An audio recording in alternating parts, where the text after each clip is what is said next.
Father, I have arrived. Just in time, Rubicon. Look at the water lilies in the pond. They were brought here from Memphis. This is a tribute from the governor of Memphis province. The lilies were plucked 20 days ago from the banks of the Memphis River, delicately immersed in jars filled with fresh water, transported on a ship across the Philistine Sea, and swiftly brought to Javriel. Today marks the onset of the flowering season.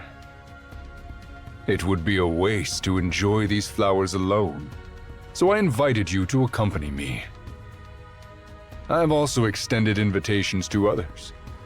General Sarvis resides nearby in his mansion, and he should be joining us shortly. Are you acquainted with him? Yes, I know him. Sarvis is a valiant general.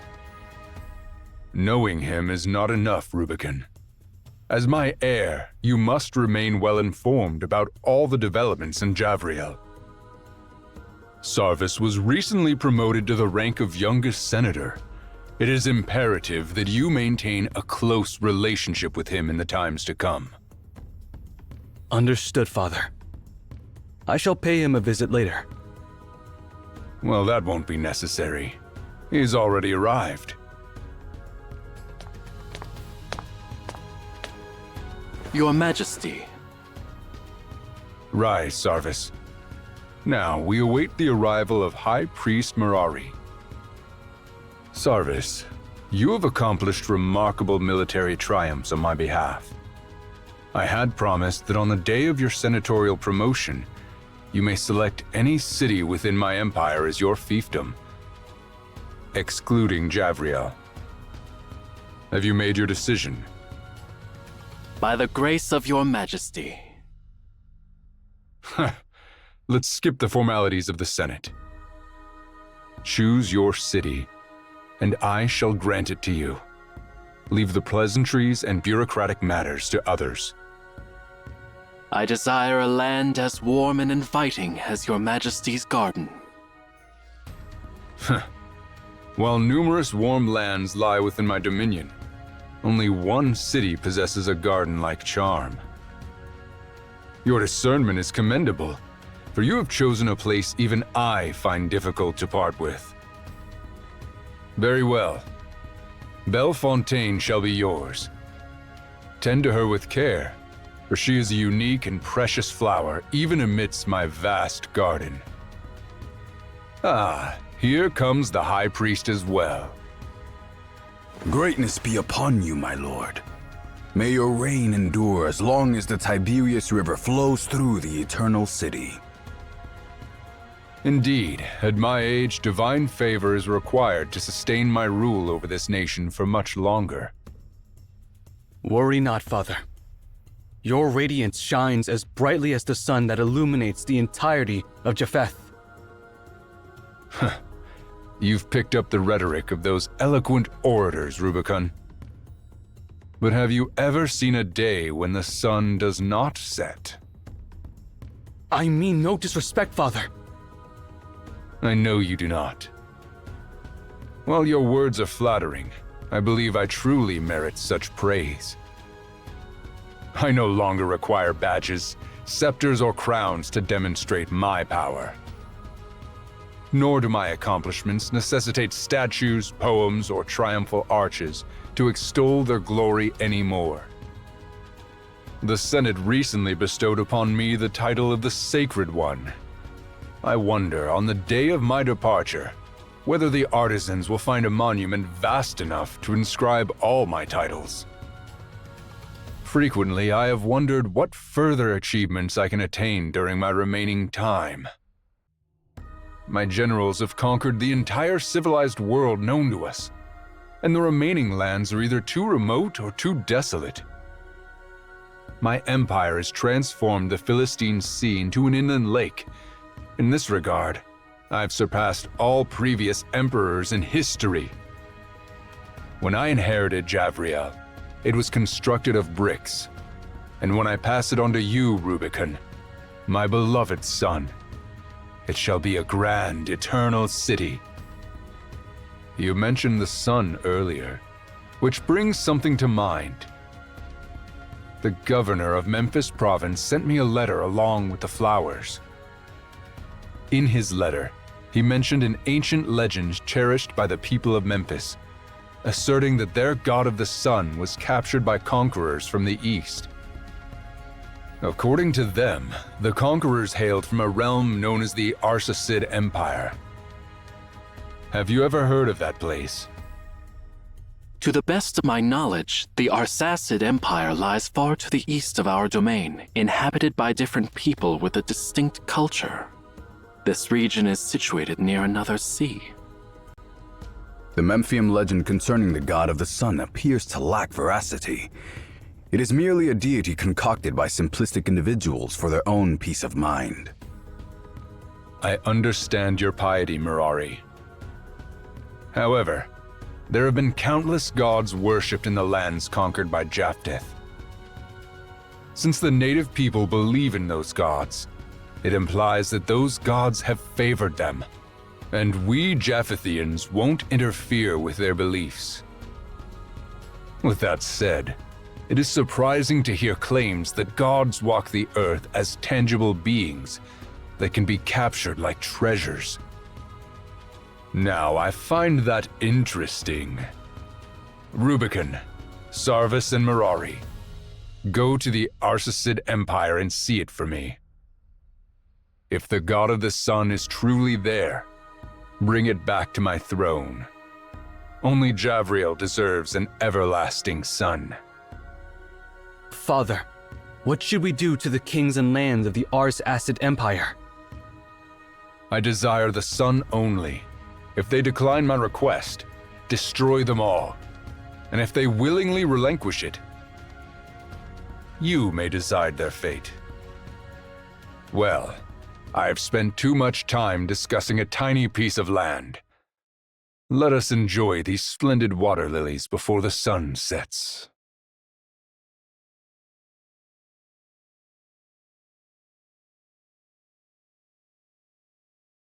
Finally. This is the fabled tower that reaches the heavens. Back in Javriel, I heard tales of it.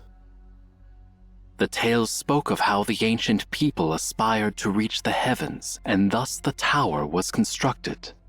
When its foundations were laid, the land was still known by its original name, Obed. I always believed it to be nothing more than fiction. I never imagined that the descendants of Obed continued to build upon it. The dreams of mankind are truly remarkable.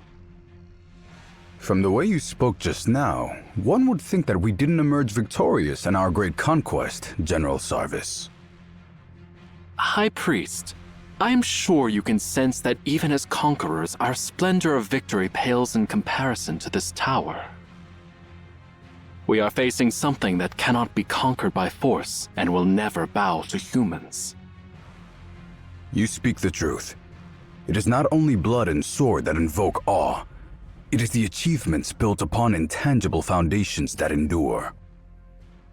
Today, for the first time, the Japhethians bear witness to this marvel, and poets will compose new songs to commemorate this event. This is our shared feat. Together, our names will be engraved on the next arch of triumph in Javriel. But before your triumph, Your Highness, we have much to accomplish. What shall we do with the subjects of the Arsacid Empire? They have surrendered, so I have ordered our troops to cease fighting and rest. However, if the Arsacid Empire dares to resist, His Majesty's decree is to destroy it. Father is the sun, and naturally, he does not concern himself with the insects scorched by his blazing light. But the people here are far away from Japheth. It is not their fault they are unaware of His Majesty's mighty name. I understand your point, Your Highness. It has been said that we Japhethians are like a melting pot, There are 2 points behind that statement. First, we open our hearts and minds to all who are willing to submit. Second, if anyone is as stubborn as copper and iron, we will melt them with our fire until they become part of Japheth. Force and fear have been the best tools your father has employed for decades. Through them, the fire of Japheth's heart burns brighter and brighter. I agree that those methods are hardly the most effective. If your highness allows, I will find gentler ways to integrate the Arsacid Empire into our fold. If we can make the soldiers abandon their weapons for good, they will no longer pose a threat to us, and we will not need to shed their blood. The High Priest makes a valid point. This approach would spare the lives of those people without contradicting my father's will. What do you think, Sarvis? Well, I am just a general and I focus on military affairs only. I will leave the decision on other matters to you and the High Priest. Ah, Sarvis.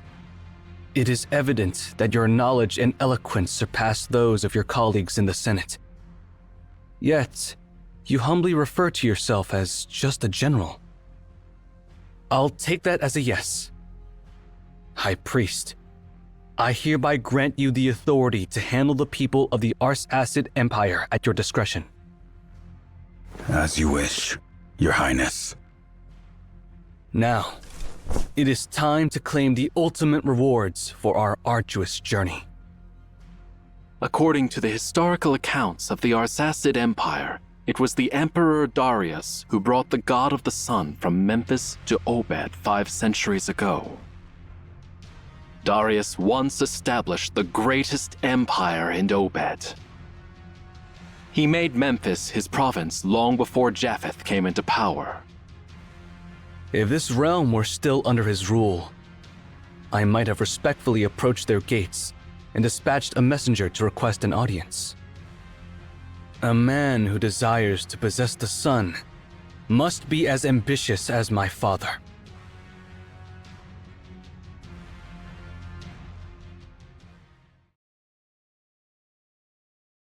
The Tower of Babel. That's the one thing in the world, besides the stars, deserving of my upward gaze.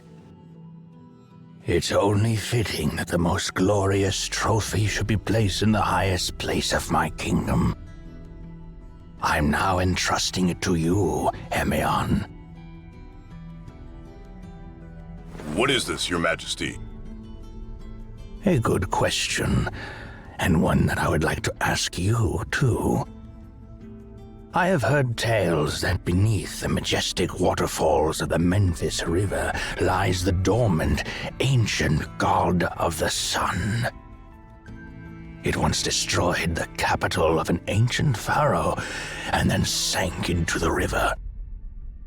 So I conquered the land of that pharaoh and ordered countless individuals to dive into the waters, leaving no stone unturned. But the outcome was a great disappointment. The so-called god of the sun was no more than a copper sphere. While it's well crafted, the artisans of Obed could have created a work of art 10 times more intricate than that. I ordered my people to smash it on the spot. However, even the mightiest warriors of my immortal army could not destroy it. No weapon could even scratch its surface. I had craftsmen construct colossal pyres and burn it for 10 days, yet its shell remained unaltered.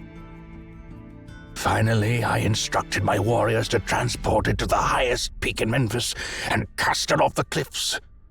But it was the unyielding stones below that shattered, not the copper sphere.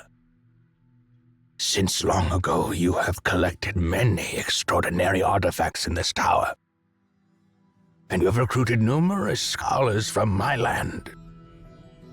I have never impeded or doubted your endeavors. But now, I am asking for a small favor in return. Unravel the mystery surrounding this sphere, and the reason why the Memphians revere it as the god of the sun. And find out the secret to its immortality.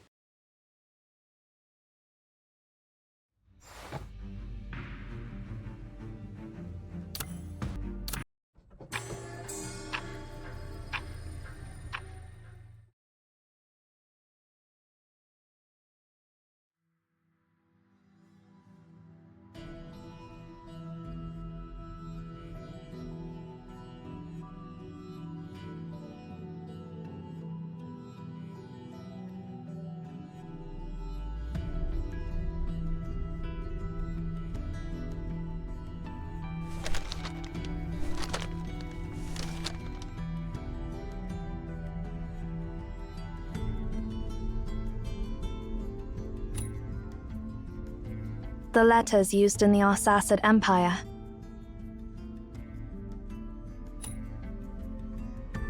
It was one of the dynasties that existed in Obed about 2,000 years before our time. The dynasty lasted for centuries, so it's hard to pinpoint exactly where we are within that period. Did you just bring us to some random point in time?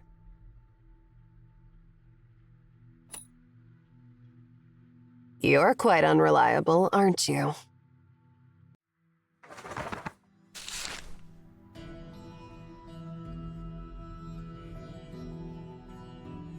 This is a legal document about the sale of grain and a deed to a farm. While it provides concrete information, it doesn't help us determine the exact time. You're as reliable as ever. No wonder that old man wanted to make you the next director.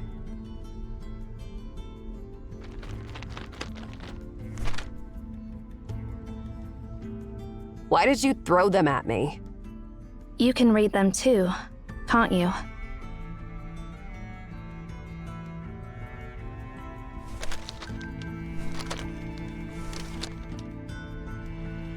Let's see what the heck we have here. Basic math, ledgers, lists of engineers, tax collection records, and tribute lists. All useless information. Wait. I found something, Zero.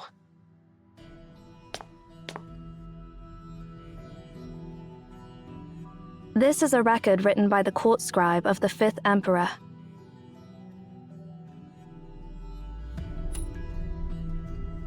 He was an unremarkable emperor in the history of Obed, and not well known. Throughout its long history, Obed has been the center of powerful empires at times, and has fallen under the control of other empires at other times. The 5th Emperor's reign belonged to the latter category. During that time, the Japhetic Empire in the west, ruled by Emperor Thurinus, was at its peak. Thurinus' armies extended to the farthest reaches of the known world in all directions. In the east, they reached the Arsacid Empire.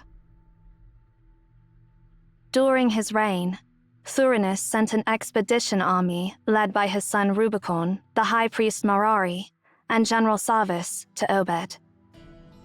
However, the expedition didn't result in Obed becoming a new province of Japheth, as was the case with other areas during that era. The reason for the truce remains a mystery, as no records or treaties were passed down through history. However, the Tower of Babel remained under its existing ownership during that war. Amaon, throughout different generations, protected it during all the crises and incidents, ensuring the library's safety and preservation.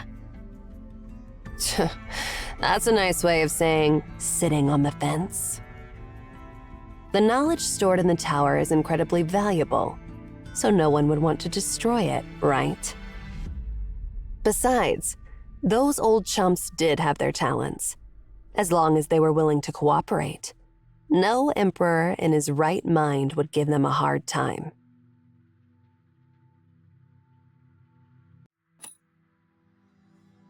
As much as it pains me to admit it, your ability is quite remarkable.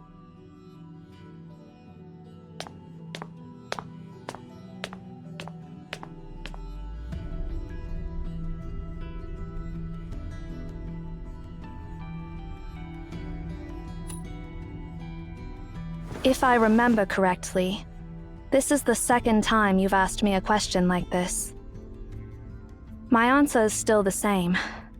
But, since this is your second question, I think it's best to give you more information. Arishan is the daughter of the previous director. Before my arrival, Cosmos planned to appoint her as the next director.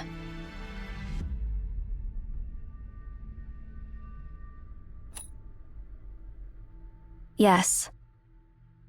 Similarly, before your arrival, I was supposed to become the next director.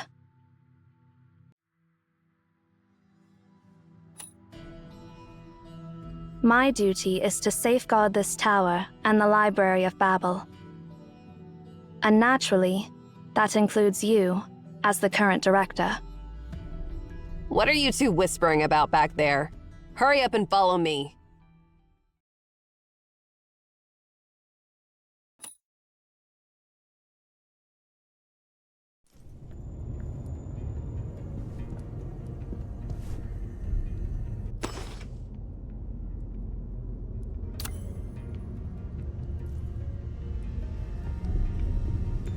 What a rudimentary ancient device.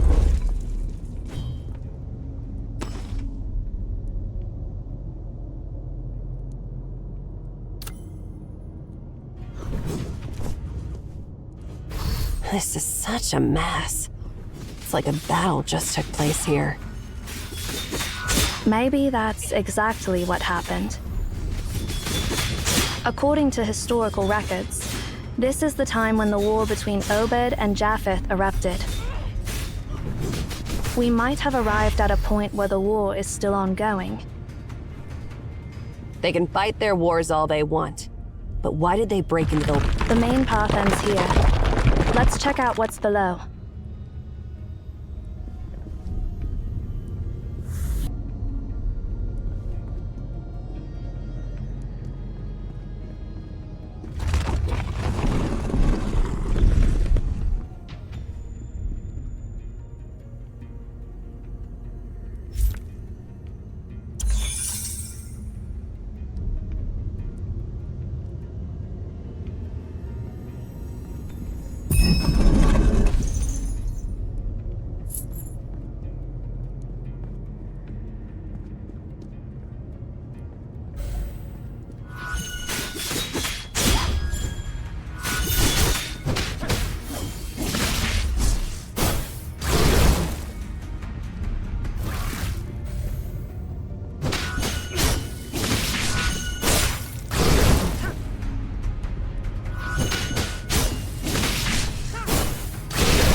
Who's there?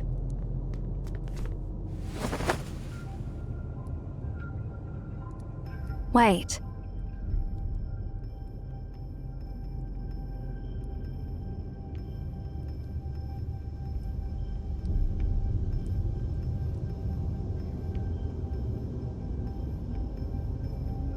You are...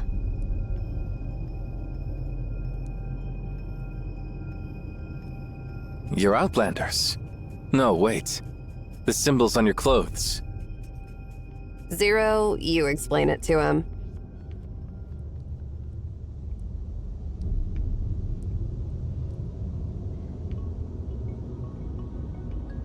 So, you're travelers from the future. That's truly incredible. Since you're from the future, your clothes must also be from the future. No wonder I can't place their origin. The Library of Babel is truly full of wonders.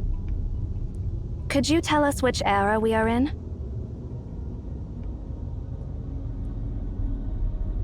Since you're from the future, you probably already know that the current ruler of Obed, the 5th Emperor, is a disappointment. Yeah, and we know that the Arsacid Empire was at war with the Japhetic Empire. Has the war ended? The war has ended. Despite Tharinius being advanced in years, he didn't underestimate his enemy, and prepared enough troops for a full-scale war. Unfortunately, he overestimated his opponent. The 5th Emperor couldn't manage a single clash on the battlefield. As soon as he found out that Japheth only wanted a specific item from the Tower of Babel, he backed down immediately. Huh. You don't seem to have a high opinion of your Emperor. Is it acceptable for a subject to say such things?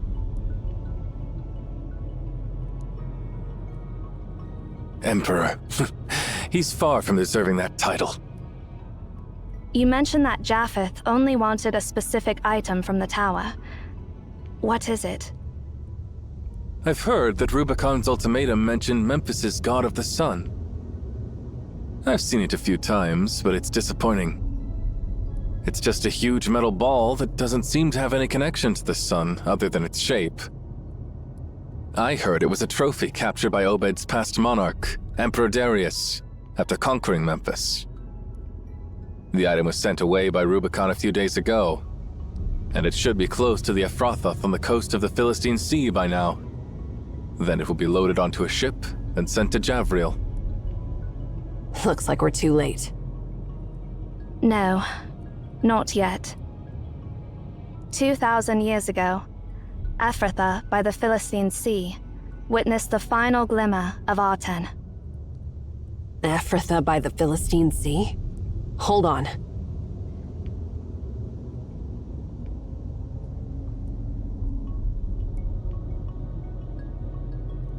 The Star of Ephrathah. History sure loves to play tricks on us.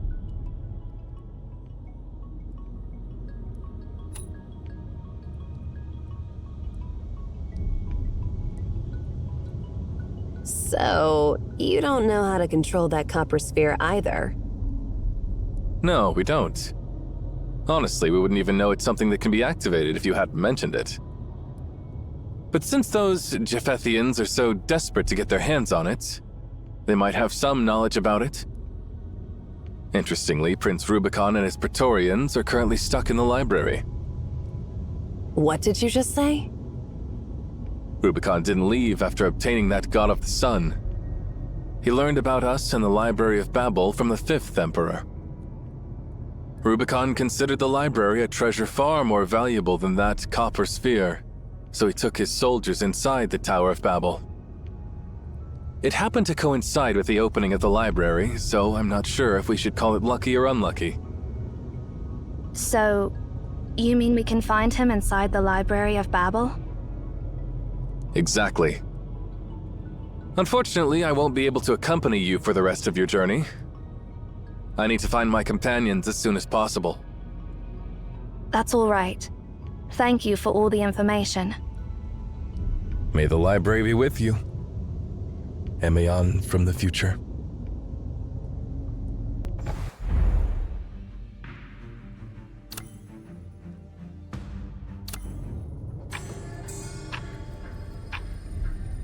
Now we know exactly what to do next. Hopefully, we'll find something this time. Since the Japhethians are after that copper sphere, they must have heard something about it, right?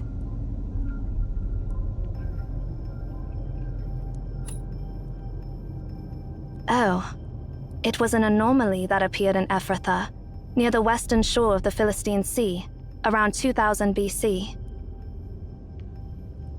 According to historical records, a solitary star of unparalleled splendor emerged in the night sky above Ephrathah.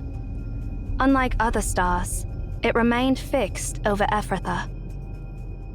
The star was visible along the entire coast of the Philistine Sea, but it vanished shortly after its appearance and hasn't been recorded in any astronomical observations since. Naturally, Some might consider it a collective illusion, but for us Emeons, it was an undeniable anomaly. Since there were no Emeons in Ephrathah at that time, the truth behind this incident has remained a mystery for thousands of years. Until just now. Considering the time and location, it's safe to say that the Star of Ephrathah is Aten, which the Japhethian transported from the Arsacid Empire. Although it lasted only for a brief period, it did ascend back into the sky, emanating radiance and brilliance. The only question is this: who in this era discovered the command to activate it?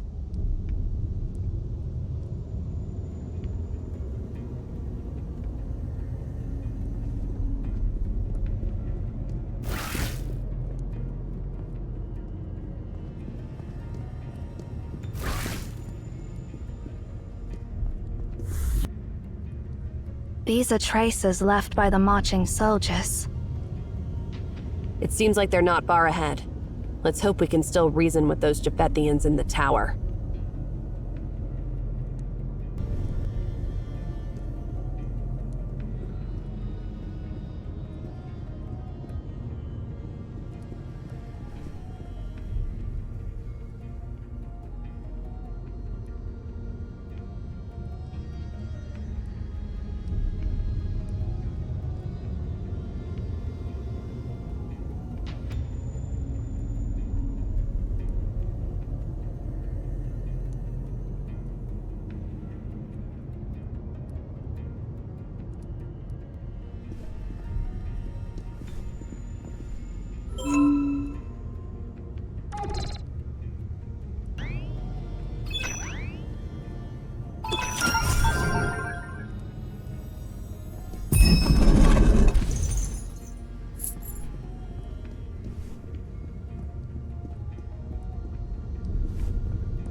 Seems like those unwanted Japhethians are having some trouble too. So, if we lend them a hand now, they'll be more cooperative, right?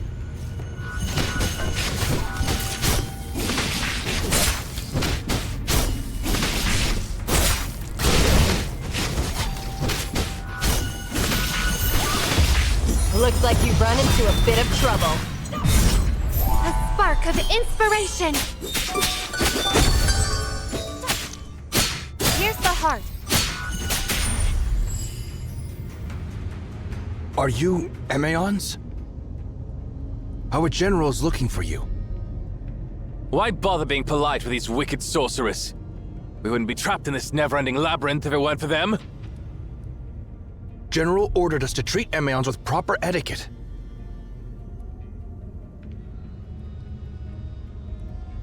Well, let's skip the pleasantries. To be honest, we're looking for your commander, too. And you should already know that none of you will make it in this maze without us. Are you threatening us? Silence! I apologize. Our general is nearby, but this place is dangerous. Please allow us to clear a path ahead for you.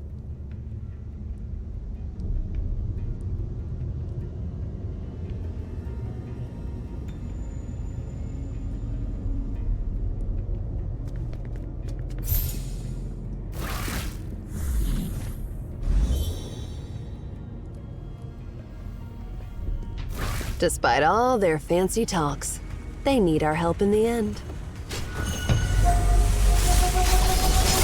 I am the place!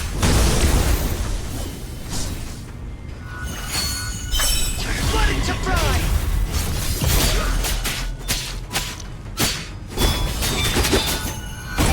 Here's the heart.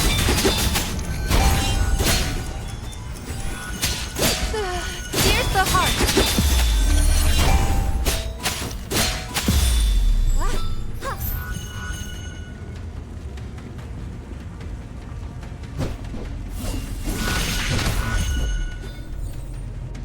Thank you for coming to our aid once again. No need to thank us. You mentioned your general is close, so I wonder where we can find His Royal Highness. You filthy scum! How dare you ask about His Majesty's whereabouts? His Majesty showed great sincerity by bringing only dozens of Praetorians into this tower, as per your request. But you set your vile trap and scattered us. Oh, I get it. You guys got separated. You... Please, Eri, stop. Our general is just up there, not too far away. Please, head in that direction.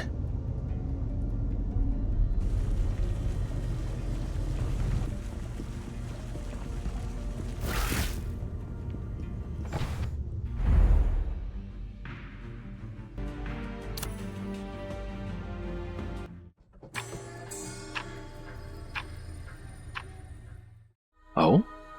You're just in time. Although we haven't met, judging by the patterns on your garments, I assume you are Emeons, the caretakers of this ancient tower, correct? The vastness of this world is truly beyond mortal imagination. When I first heard about the Library of Babel, I dismissed it as mere ramblings of the common folk. Turns out this marvel really exists. I'm sure the Japhethian poets will compose 1,000 new epics about it. Allow me to express my sincere admiration. However, as you can see, we are lost inside this tower. Could you show us the way out?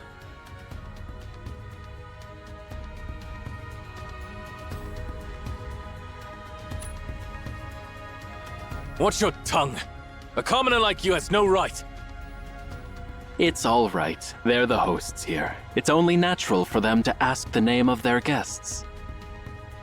I am Sarvis, a senator of Japheth and a general serving Prince Rubicon. Lord Thuranis is a benevolent emperor who welcomes scholars from all corners of the world. We will be returning in a few days, and if you are interested in joining us, I can take you back to Javriel. But of course, that's on the condition that you lead us out of this fantastic labyrinth. I've heard that Rubicon's ultimatum mentioned Memphis's god of the sun. Until just now. Considering the time and location, it's safe to say that the Star of Ephrathah is Aten, which the Japhethian transported from the Arsacid Empire.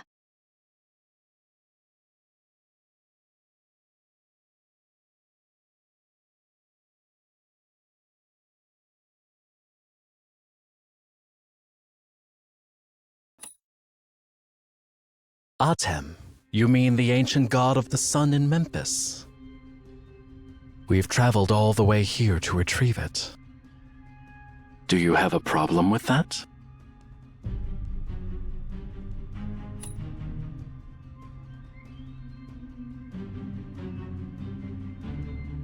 During our journey, my men gathered many records about Aten, and I've heard about your research on the god of the sun.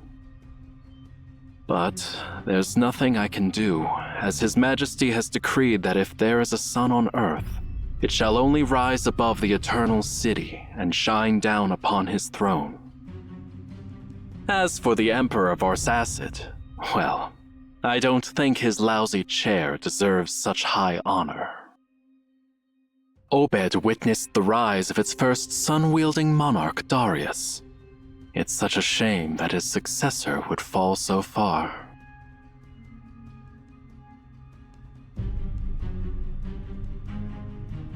Since you've come here for Aten, You must know how to harness it, right? What do you mean by harnessing it? Are you suggesting it's a living being that can be controlled? Yeah. With the right commands, you can order it to do anything you want. Wait, you didn't know that? Commands? So that metal ball understands commands.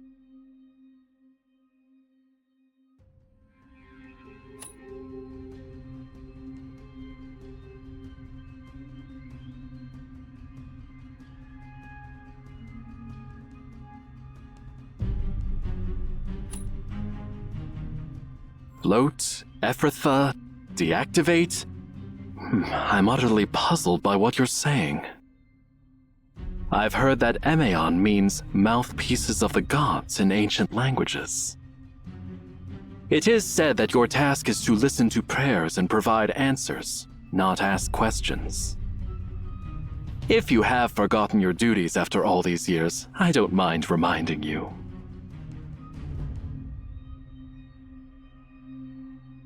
Or are you trying to buy time?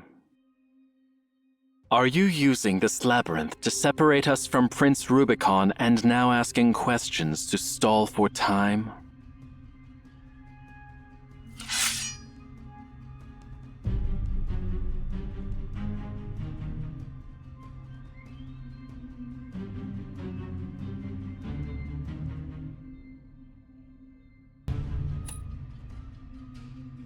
I also hope this is a misunderstanding, but your words and actions lack sincerity. If you want to clear up this misunderstanding, please lead us out of this labyrinth.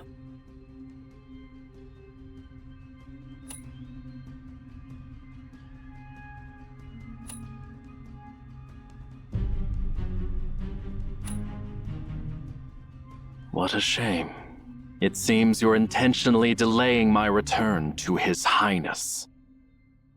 We have traveled all the way here, but failed to find worthy opponents. And my soldiers are eager for a proper fight. Now I'm afraid I'll have to ask you to fulfill their wish. Show us your legendary skills, Emeons. Take them down!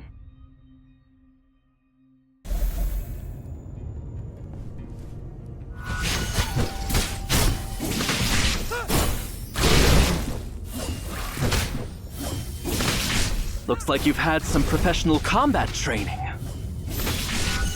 Praiseworthy, but your coordination was a total disaster.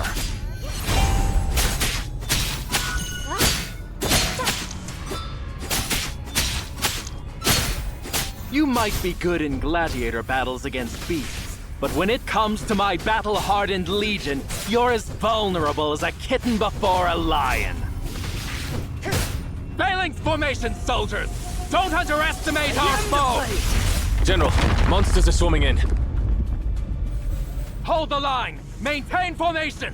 Wipe out all those monsters and capture those Emeons alive! What are you waiting for, Master Director? A spark of inspiration. Do you seriously think we can defeat the mighty Japhetic Phalanx at the peak of their power? A bit of trouble. Just activate your amazing time machine and make a quick escape.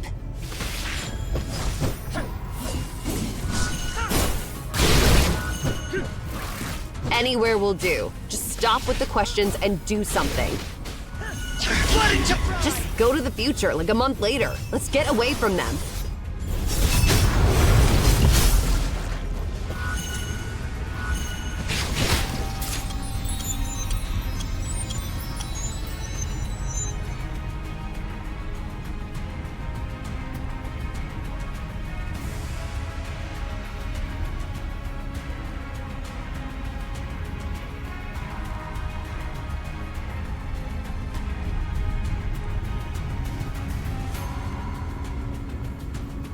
Is your time travel ability malfunctioning or what?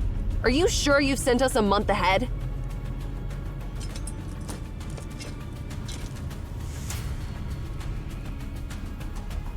Please stand down.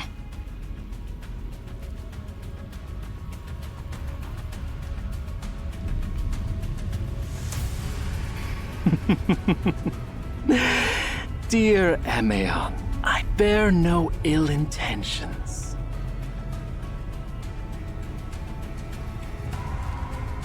Have you forgotten our agreement?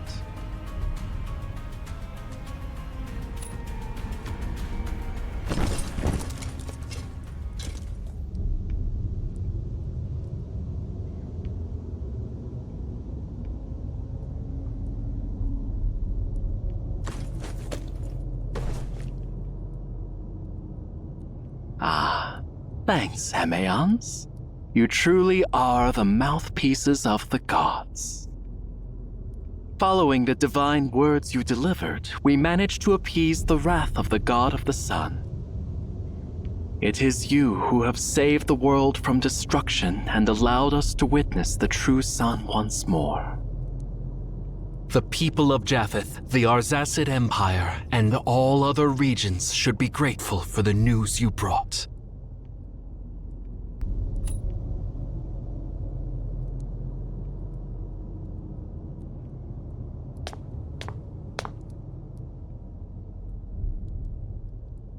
What are you even talking about?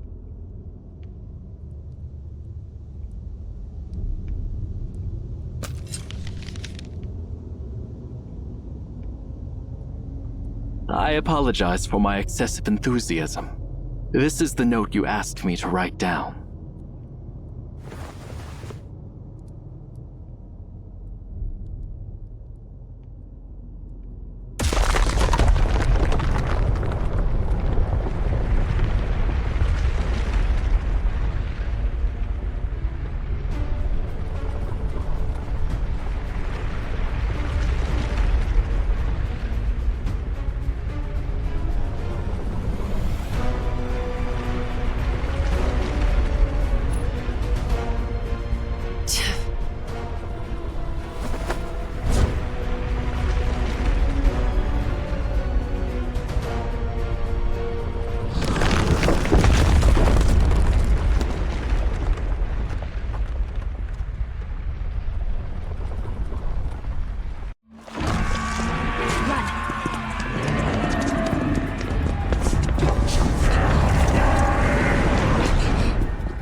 Take us back to 500 years ago, to Darius' era.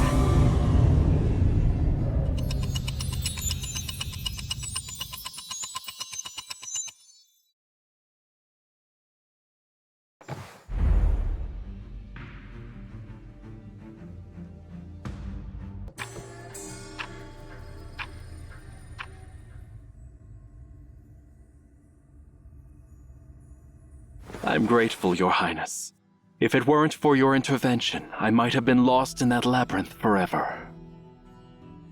Don't mention it. High Priest Mirari insisted on bringing the Emians along, and it turned out to be a wise decision. Otherwise, we would have been trapped on that endless stairway forever. Speaking of Emeons, I encountered a few of them in the tower, and they were dressed in a peculiar fashion. They mentioned something beyond my comprehension. According to them, the copper sphere we transported back to Japheth appears to be a living entity or a device that can be activated through specific commands. They also claimed that the ancient god of the sun in Memphis would rise again over Ephrathah, and they held us responsible for this occurrence. Where are those Emians now? I apologize, Your Highness. I had intended to capture them alive and gather more information. Although they were skilled fighters, their lack of coordination made them vulnerable, and we could have easily defeated them. However, just as my soldiers closed in on them, they vanished into thin air. At first I thought it was an illusion, but the marks left on my soldiers' weapons and armor are undeniably real. Sarvis, after witnessing numerous miracles in the library, Are you still amazed by such minor happenings? I won't be surprised by anything that happens within those infinite rooms. It astonishes me that Obed possesses such a treasure. If the claims of those Emians are true, the Library of Babel contains answers to all questions in the world. Regardless, that copper sphere, even if it is connected to the sun, doesn't matter anymore. The sun rises every day, but it doesn't provide answers to humanity's questions about the world. Speaking of which, how is the negotiation progressing, High Priest? The clerks have prepared the necessary documents, stating that the Arsacid Empire will become our vassal state in exchange for our protection. Once you add your signature, the contract will be sealed. There is no need. The treaty is now null and void. Disseminate my orders. Instruct our soldiers to besiege the city. We shall capture Obed, seize the tower, and claim the library for Japheth. The library of the gods. I never realized that such a wondrous place truly existed in this world. Your Highness? I understand your perplexity, General. While reneging on our word is dishonorable, let's consider the fact that the Arsacid Empire is corrupt, and its emperor is an imbecile. If they attempt to exploit the power within the tower for nefarious purposes in the future, I believe you comprehend my concerns, Sarvis. Only Japheth possesses the power to safeguard this marvel from the unworthy.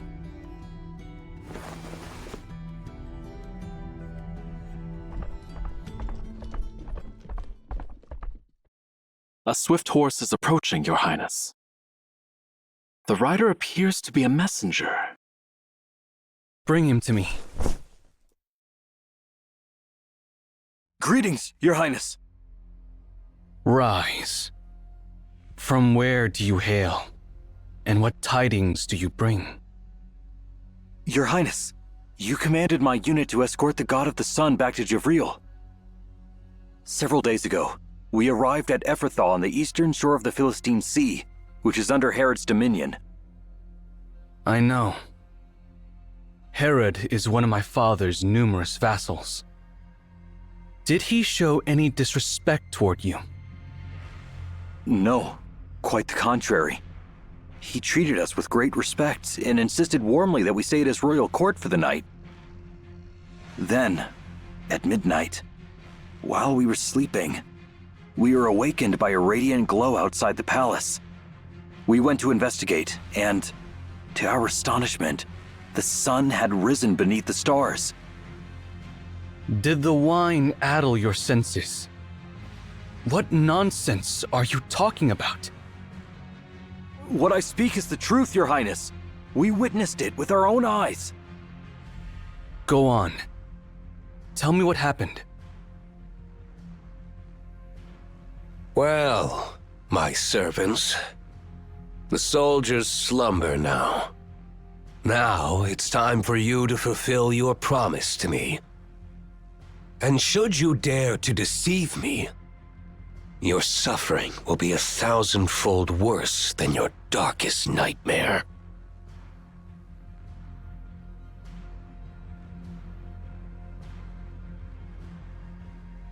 Your Majesty, every word we speak is true.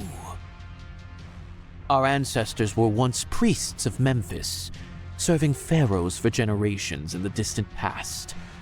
After the kingdom of pharaohs crumbled, we were exiled but fortunate enough to find shelter in your court. Our deepest secrets are never recorded, but passed down through oral tradition among our closest blood relations.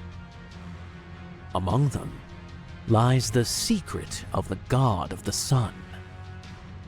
During the era of Pharaoh Akhenaten, the priests discovered how to harness the power of the sun, bending it to the pharaoh's will.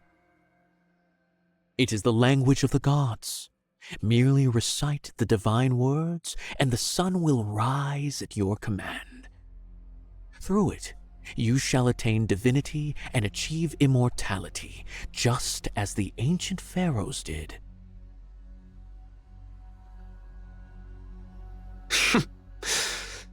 Yet you do not hesitate to share such deepest secrets with me. It's precisely because you are a benevolent and generous ruler. That's why we're willing to reveal these secrets to you.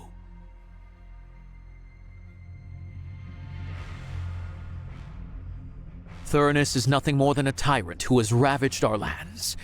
If it were not for your generosity, we would all be living as mere livestock now. Your Majesty, I cannot bear to see you continue to bow before that tyrant. Benevolent? Generous? Such descriptions are rare, but you're correct about one thing. We are both kings, so why should I kneel before that tyrant and allow my country to be reduced to a mere province of Japheth?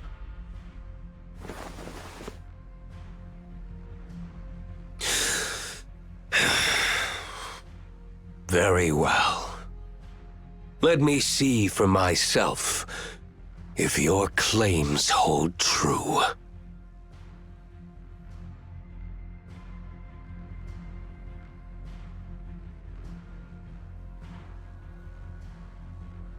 All deeds have consequences. All debts must be paid.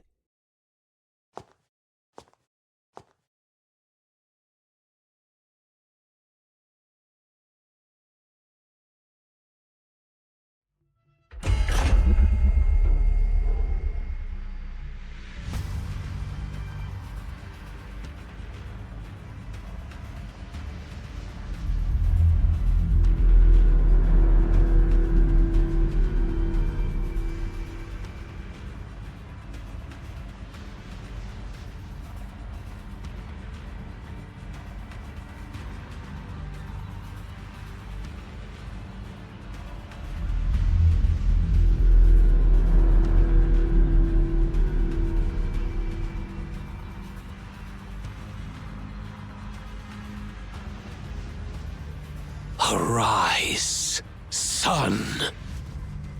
From this moment onward, even the stars shall pale in comparison to the sun I have awakened!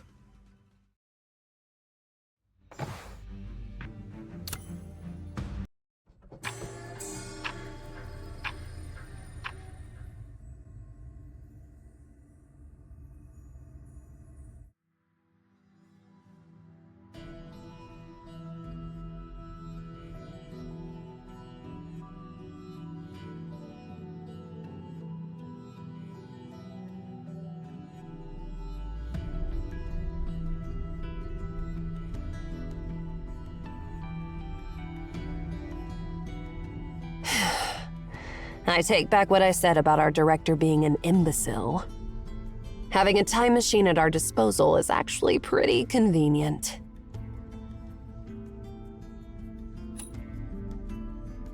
Well, it depends on how you interpret what I'm saying. What? Finally done dealing with me?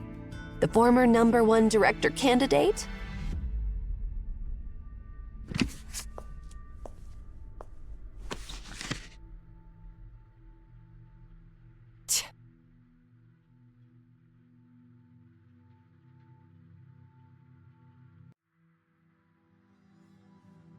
The Collected Letters of Obed Royal Family. Volume 3, Darius, the King of All Kings, written by a historian from the Obed court. The second half is blank. Looks like this volume is incomplete. It appears that we have indeed arrived in the era of Darius, around 500 years before the 5th Emperor's reign.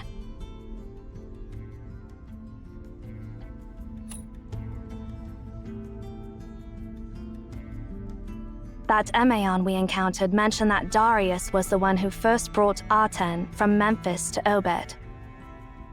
Sarvis also mentioned that Darius was the first ruler of Obed to harness the power of the sun. I see. The fact that the Japheth soldiers didn't know the command to activate a 10 suggests that it had already been lost by their time. Compared to the era of Japheth, the era of Darius was closer to the era of a 10, which means Darius is more likely to know the command to activate a 10. Besides, there's something else that concerns me. The giant we just encountered. Actually, we might have encountered it once before. Back in our time, when you entered the Tower of Babel and activated the dormant beacon, we came across something very similar, Sia.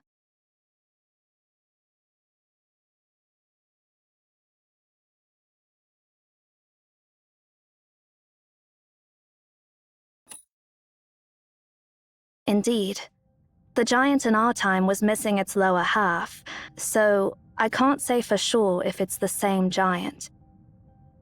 Moreover, I'm sure you remember the stuff we got from the mutilated giant.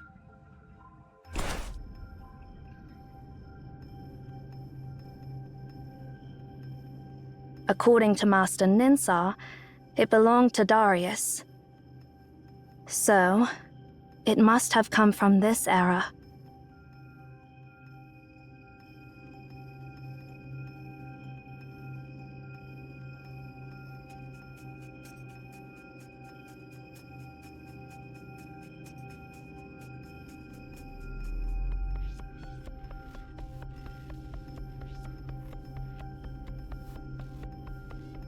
Sorry for interrupting your discussion, but that was the first time I saw that huge guy. So that giant has been after you? What did you do to anger it so much? We didn't do anything.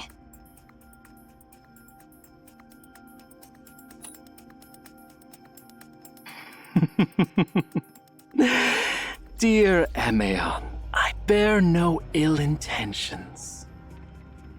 Have you forgotten our agreement? We don't have enough information to understand the reason behind it yet. One moment he wanted to kill us, and the next moment he was happy to see us.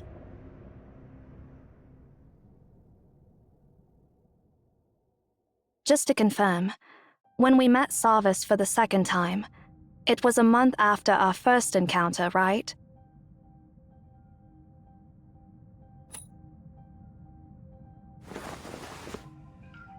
Did you figure something out, or...?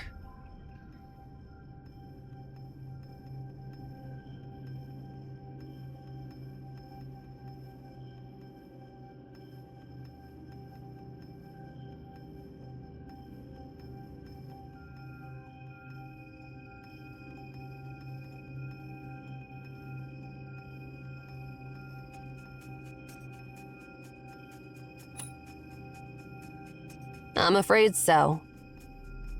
Sarvis didn't have a clue about a 10's activation during our first encounter, but in the second encounter, he mentioned that they had somehow appeased the wrath of the god of the sun.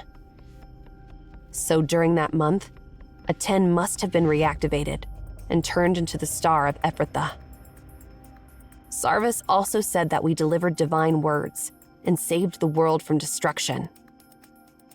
It means that we were the ones who helped deactivate a 10, extinguishing the Star of Ephrathah.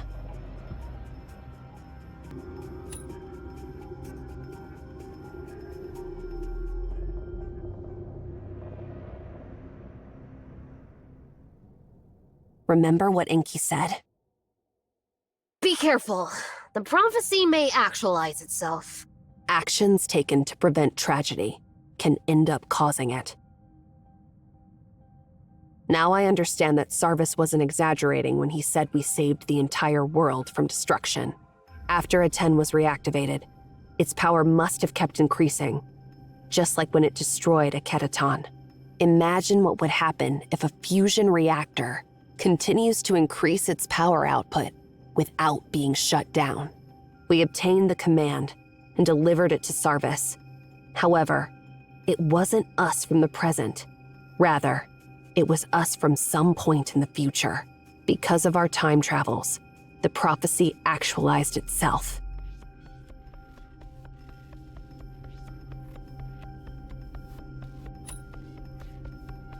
Sure.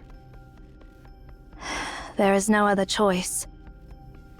Now we're not just responsible for saving the library in our era, but also saving the world in Sarvis's era. We must move on and find the command to deactivate Arten. And deliver it to Sarvis. If we fail, both eras will veer off their intended paths and collapse completely.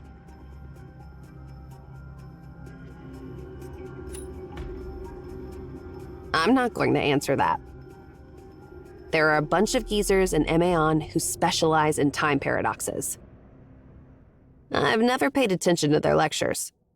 All I know is that it would be very, very, very bad.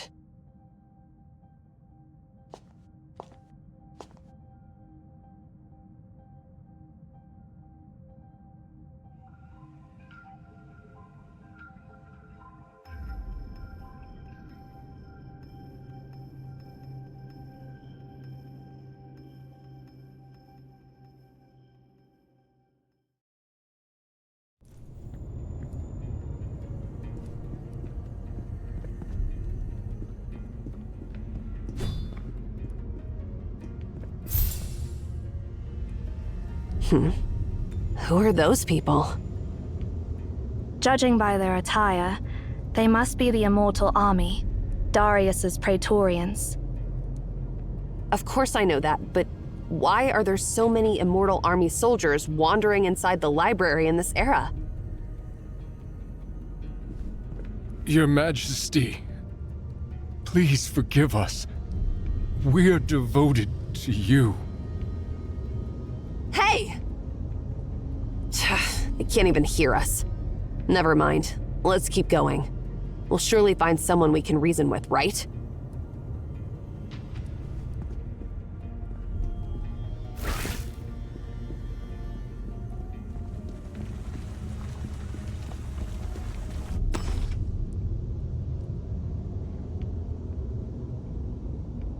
It's those pesky creatures again.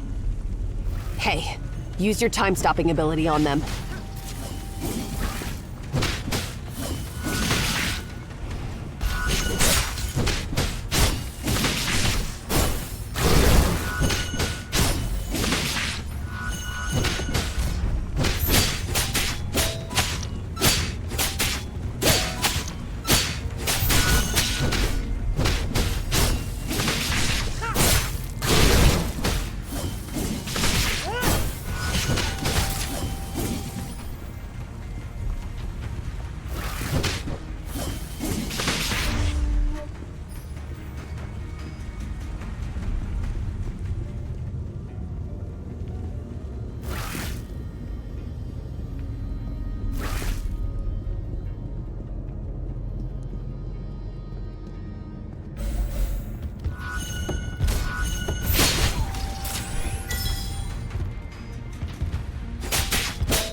Of inspiration!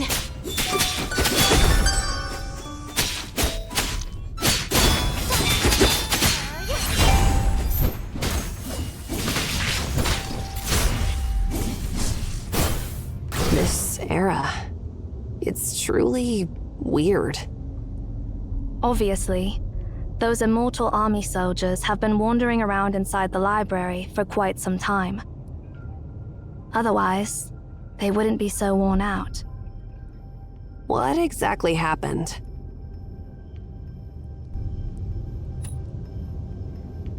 Emperor Darius was the ruler of the ancient Obed Empire 2,500 years before our time. He was one of the most renowned rulers in Obed's history. Unlike the Obed Empire under the 5th Emperor's rule, Obed during Darius's reign was the most powerful empire in the world. Towards the end of his reign, though, Emperor Darius inexplicably shifted his focus away from governing the Empire, leading to a rapid decline of Obed. The records about Emaon are not detailed, as their leader Pythagoras mysteriously vanished without a trace one day. Emaon's historical records are all but blank during this era. There are simply too many coincidences happening in this era. We need to be extra cautious.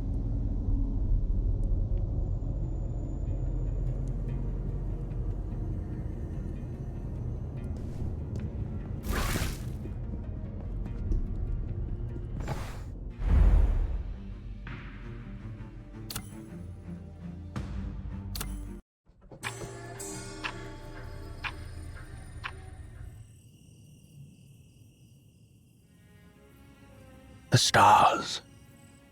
They appear so distant, yet shine so brightly. Your Majesty, Farhad requests an audience. It is you, my most courageous servant. How does the wine taste at the celebration? The wine was exquisite, benefiting the conquerors of Memphis. We all wonder why you didn't join us in the Great Feast of Honor. Why do you remain secluded in this corner, far from the bonfire, without even a single guard? Have we done anything to displease you? Not at all, Farhad. I am pleased with your valor. After this battle, I've annexed the southern reaches of the world into my domain. I am staying away from the crowds to gaze at the stars. The campfire's brightness would obscure their light. Have you ever considered where our conquest will end, Farhad? No, Your Majesty. I shall fight wherever you deem necessary. Until the farthest reaches of your dominion touch the sea, or until I fall on the battlefield. Your loyalty is commendable. But what I'm seeing now is even more distant than the sea.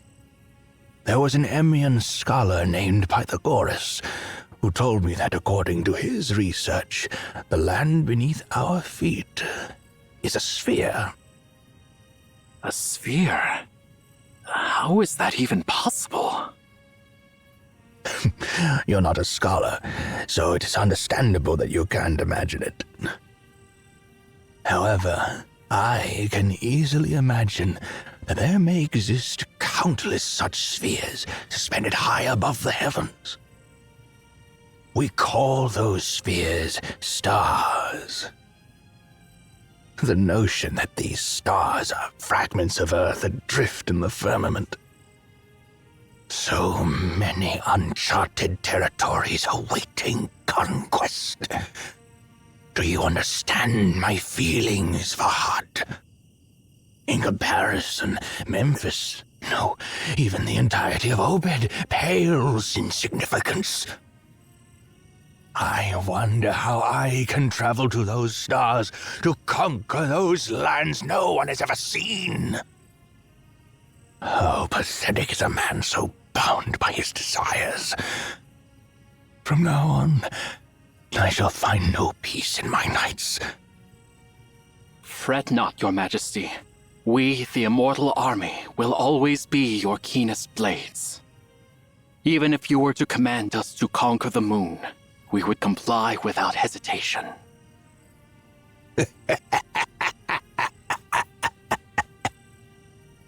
You truly are my favorite servant, Farhad.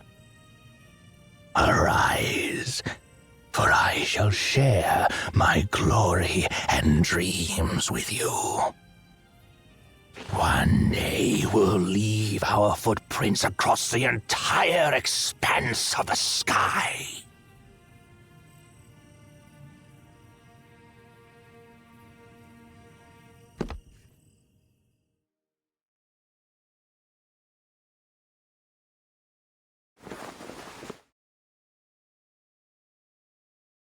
So, it was but a dream. I'm feeling cold. Am I already so old that I'm plagued by such vivid dreams? I used to believe that only the inept dream, for they possess nothing in reality. Is the heavens telling me that I'm no different from those commoners? My time is running out. Emeons, I'm summoning you to demand an answer I have long awaited. A decade has passed since my triumph in Memphis. I have given you so much time to unravel the mysteries of the God of the Sun. My subjects comply with my commands, never disturbing your research or prying into your tower. Only during the 6th and final month of each year do my emissaries visit you to ask about the progress of your research. You should know that it is a supreme honor, and that I have shown you extraordinary generosity, which no other Obed emperors have ever bestowed upon you. However, my messengers disappointed me every time, as your response of nothing has remained unchanged. Now, I've decided to ask you this question myself. This is your 10th year. Have you learned more about the nature of that copper sphere? What grants it immortality? Your Majesty, our answer remains the same. You may perceive 10 years as a considerable length of time. For a human life, it is indeed substantial. However, for those devoted to the pursuit of knowledge, it is merely a fleeting moment akin to the evaporation of morning dew. Undoubtedly, that sphere represents a creation that transcends the limits of human understanding. Even if it is not a deity in its own right, its creator must possess divine qualities. We need more time to figure out its true essence.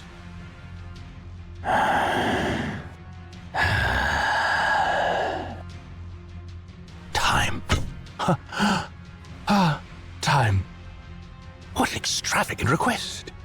I, too, would grant you more time if I were able. Unfortunately, the time given to me is dwindling. The sand in the hourglass is running out. I am growing old, and my time is slipping away, while the boundless, unconquered worlds still await me. I am asking you once again, Emeon, do you indeed have nothing to give me in return? Your Majesty, I hold you in the highest regard, but I must inform you that neither your Majesty nor your power hold sway within the realm of knowledge. Though you may command all on Earth to declare that the sun rises in the west, it will still be the eastern sky that illuminates the next dawn. I can assure you that we're more eager than you to learn the nature of the sphere. It is the calling of the scholar.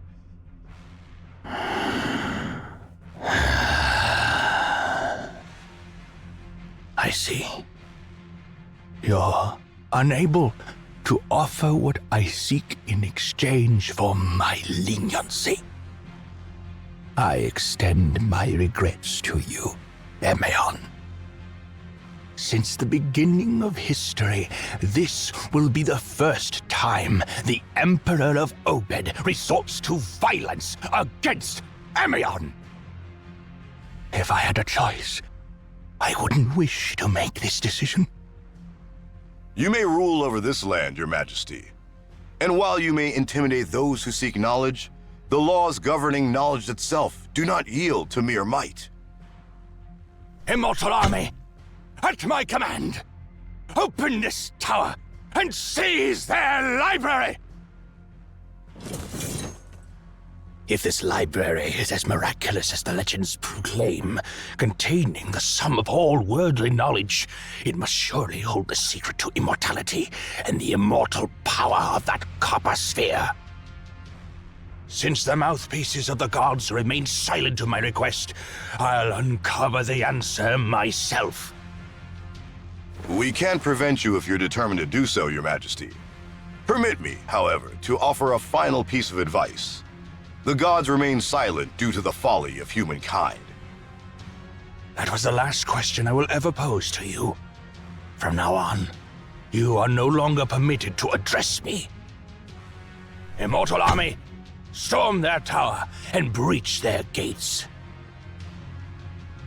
Emeon, I have heard tales that the paths within the Library of Babel are more numerous than the stars in the sky, and the smallest misstep can lead to eternal wandering.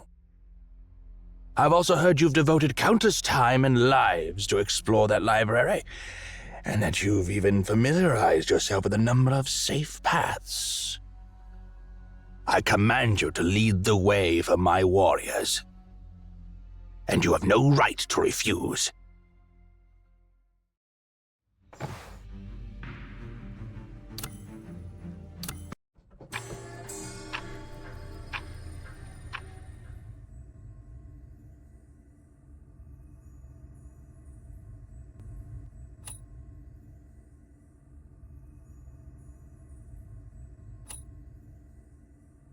You're right.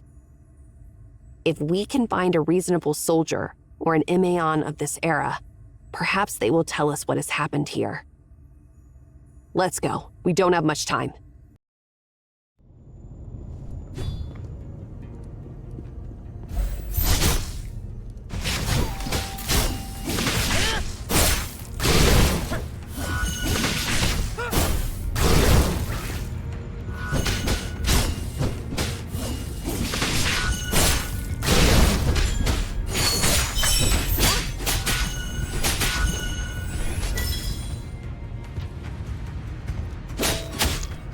Here's the heart.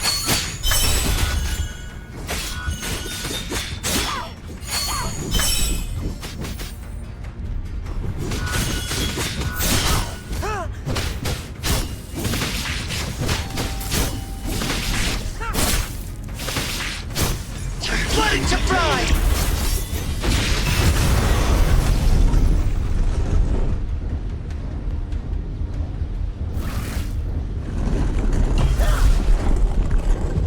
Wait, isn't that the shoddy artifact that wouldn't even start? So is it working now?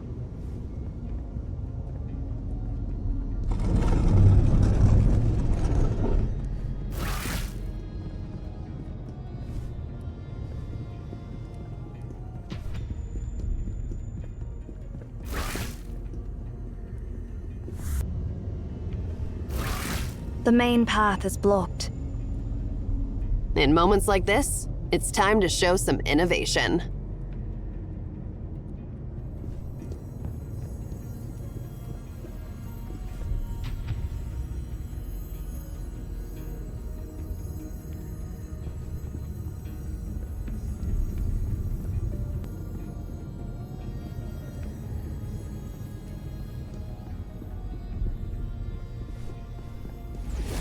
Interesting fellow.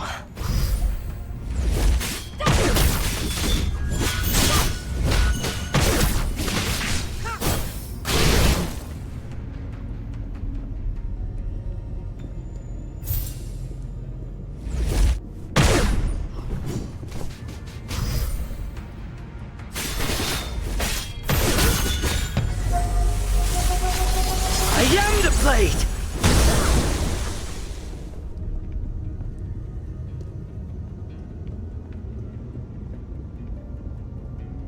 There are still people over there.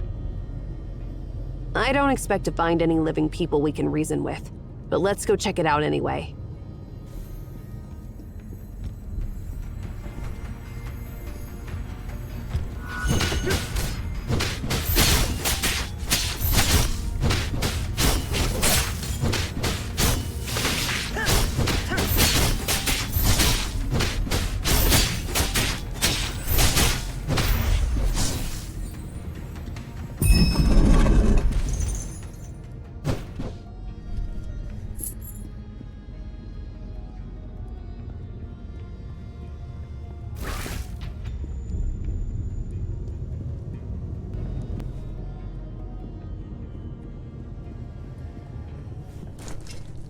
Please lower your weapons. We mean no harm. Who are you? We are Emaons. My name is Farhad. I can't see you well. I thought you were monsters too. Thank you so much. I didn't expect your help, especially after His Majesty gave that order. His Majesty? Are you talking about Emperor Darius? Of course. Were you not there when His Majesty gave the order? His Majesty ordered the Immortal Army to take over the Tower of Babel and the Library of Babel. How long ago was that? 1 year? Or 2 years? I can't remember clearly. This is not a library. It's an endless nightmare. Ever since I got here, I've been praying for the gods to wake me up from this living hell. Take over? You barged into the library? No wonder. It's actually impressive that you've held on for so long without any preparation. Why did your Emperor send you here to die? Our mission is to uncover the truth about the God of the Sun in Memphis. His Majesty has given the Emaon years, and yet there have been no results. Eventually, he ran out of patience. Personally, I don't have anything against you. We're puzzled too. It's hard to understand why His Majesty, who's always been a profound thinker, would act that way.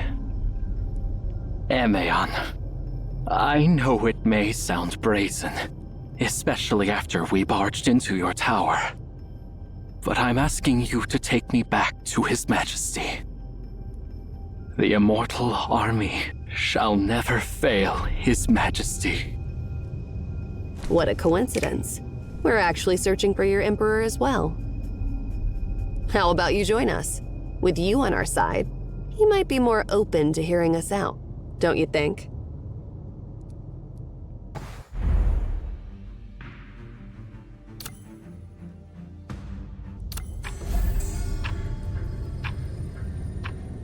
So, what does your Emperor want to uncover about the God of the Sun? Even though the Emperor's brilliance can rival the sun itself, he can't accept that all things eventually come to an end. Rumor has it that the God of the Sun of Memphis is immortal. Therefore, His Majesty wishes to unravel the secret to immortality, hoping to find methods that will grant him immortality.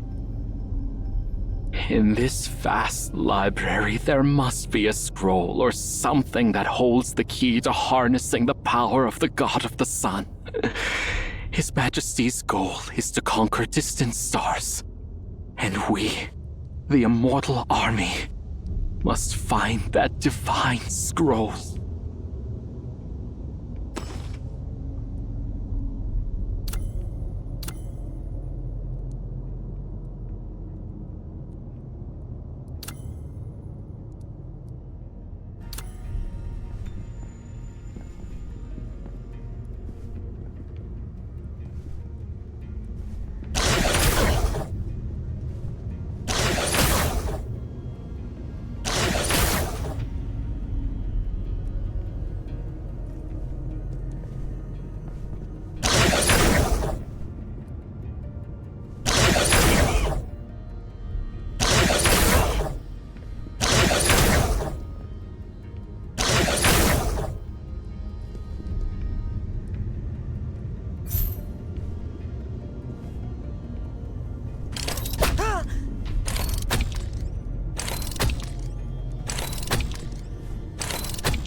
Those who betrayed His Majesty shall remain silent forever.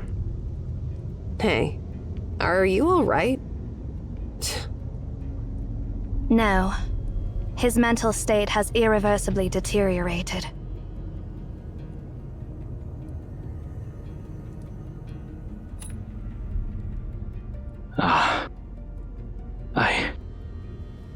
I apologize, esteemed Emeons. I wasn't myself. Sit down and take a break. You don't have to put up a strong front here, because there's no emperor who requires your worship. I appreciate your kindness, but I don't deserve forgiveness. I made a solemn vow to His Majesty that I would never stop my journey until his realm reached the ends of the world. Yet here I am, empty-handed, a disgrace to His Majesty's glory. I feel ashamed to admit that I've known for a while that my time would come soon. But His Majesty once said he would share his dreams and glory with us. I want to return to His Majesty's throne before drawing my last breath.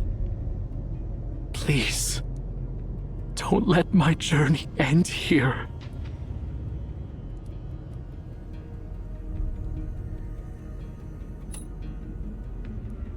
Thank you for your generosity.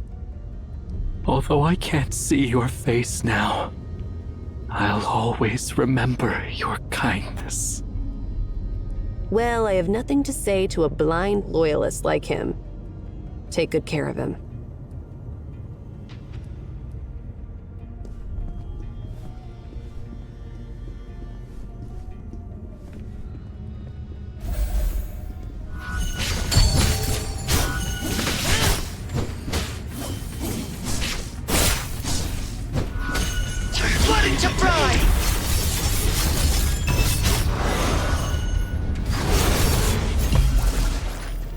This place feels familiar. The device in the center should be able to take us down below. The correct switch is hidden under the tome that glorifies His Majesty.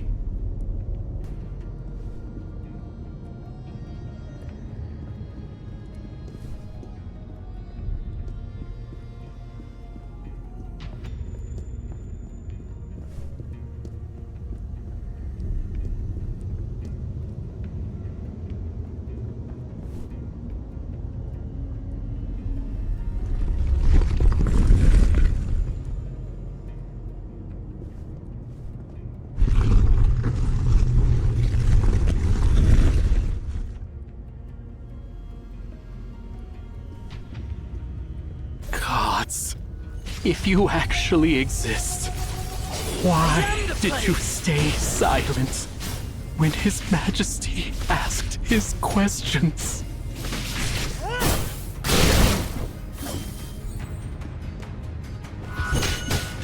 Blood into pride!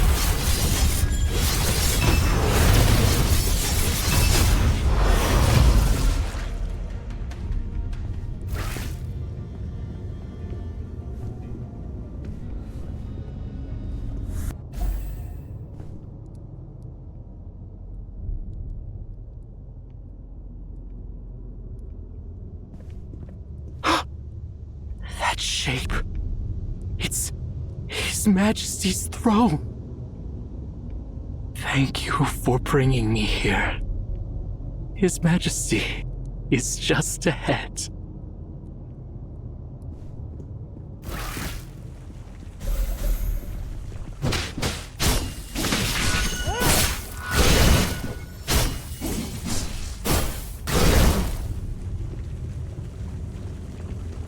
That's Farhad, a member of the scout squad. Maybe he's found something. Hurry! Bring him before His Majesty!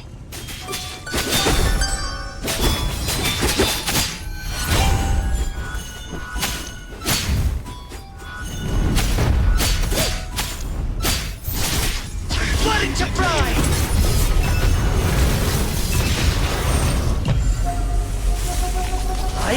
blade!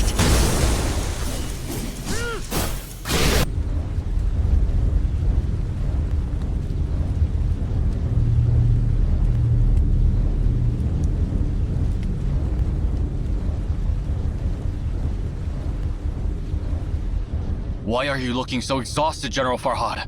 What happened to you? What did you do to him? Behave yourselves. If it weren't for these Emeons, I would have died long ago on the nameless land.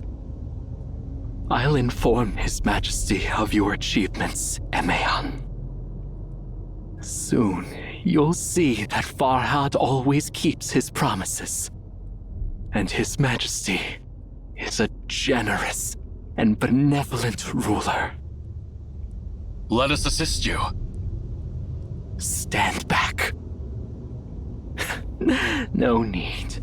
I've witnessed the distant and boundless lands with His Majesty when you were just babies. If I need help with even a few steps, how am I supposed to follow His Majesty to the ends of the stars?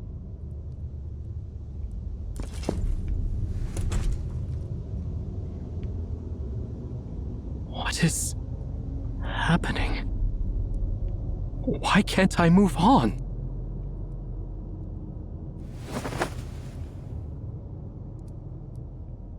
I'm so ashamed to request that Your Majesty descend from your throne.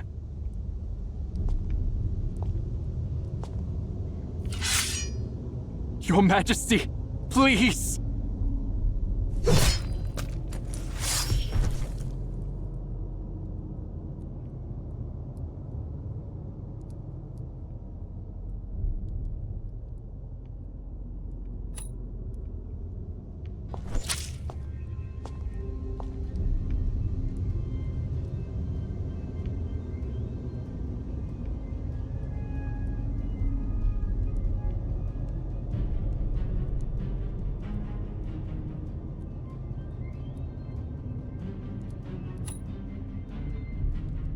You're in no position to tell me how to punish my soldiers, outsider. Those who have failed me are no different from deserters, and this is what happens to deserters.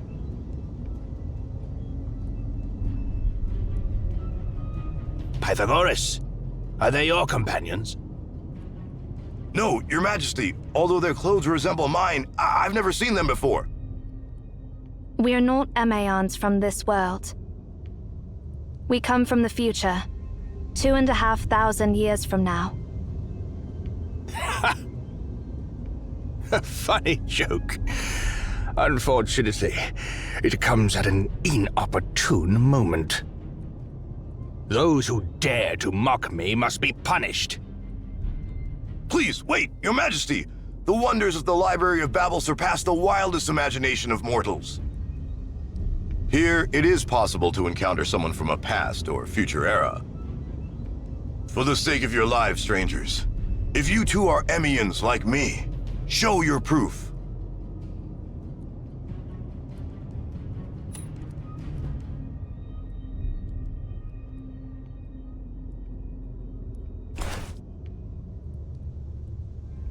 This is a fragment from your crown. Indeed it is. Where did you get this weathered fragment from? From 2,500 years in the future. By then, it had become an antique. Interesting. Let's assume what you said is true. Answer me this.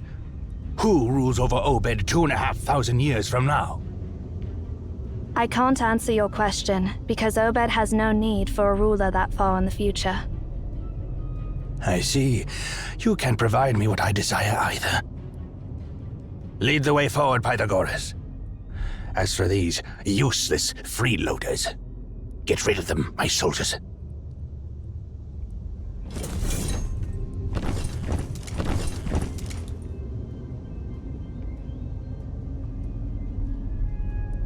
Ari.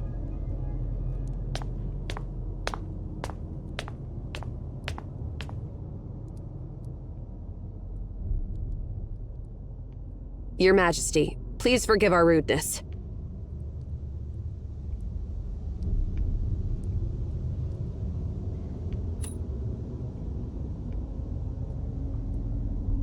You know your manners, but your courtesy comes too late. It's true that Obed won't need a ruler in the future.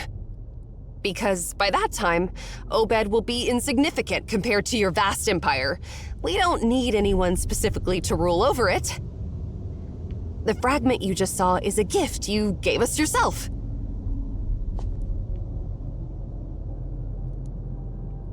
You mean you've seen me 2,500 years later? Do I still rule over my vast empire? Yeah, of course. How did I survive until then in the future? Tell me, now! Gladly, but we want something in return.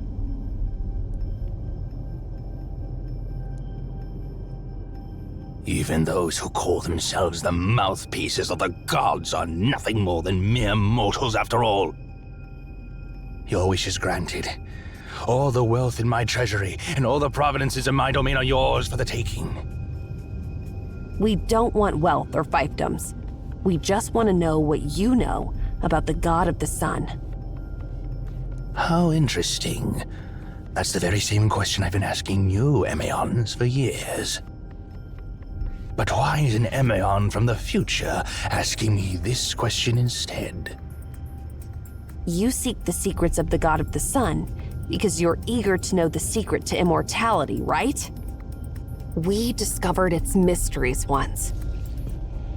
However, over the long years since then, many details of our research have been lost.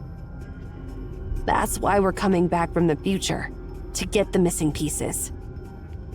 You've been to Delphi during your expedition, and I believe you've heard the stories about Oedipus that go around there.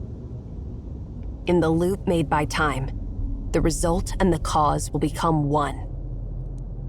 You'll need to tell us everything you know about the God of the Sun, so that we'll be able to get you the full answer. That's the only way we can help you survive the next 2,500 years. In the distant future, you gifted us the token so that we could return here to figure out the truth about immortality.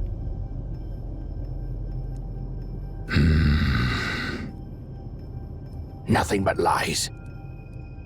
Myths are for ignorant children. Do you think I'm as gullible as a child? I've found ludicrous loopholes in your words. Since the me in the future already knows the secret to immortality, why didn't that me ask you to tell me the secrets directly? Immortal Army!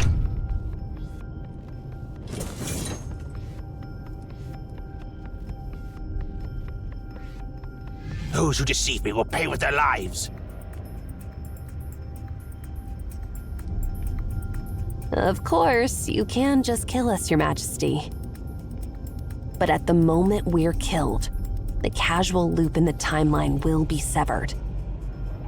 If you don't learn the secret to immortality now, you, your empire, and all the feats you will achieve in the future will simply go up in smoke.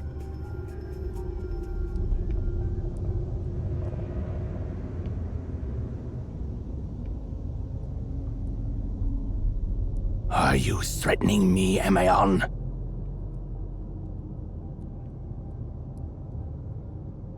No. As a scholar, I'm simply telling you what might happen because of your actions. Whether to trust us or kill us on the spot, the choice is up to you. I'm sure you already have an answer in your mind. Well, indeed. A nasty tone unique to Emeon. Lay down your weapons. For now.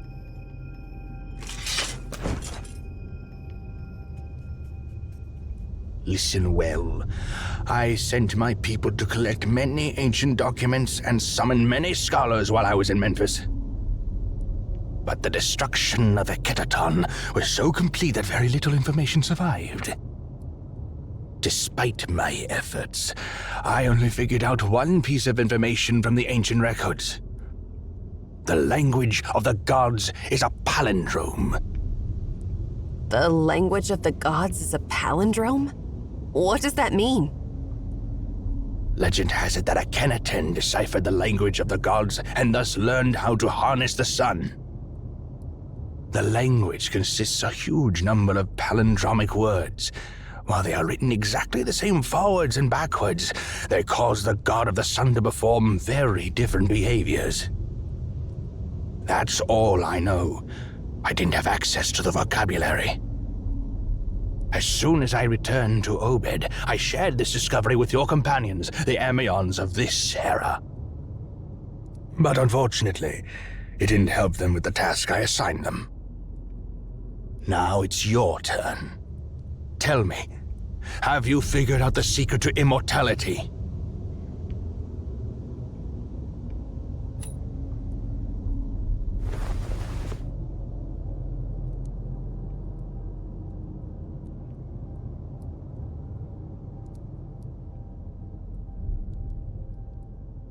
Are.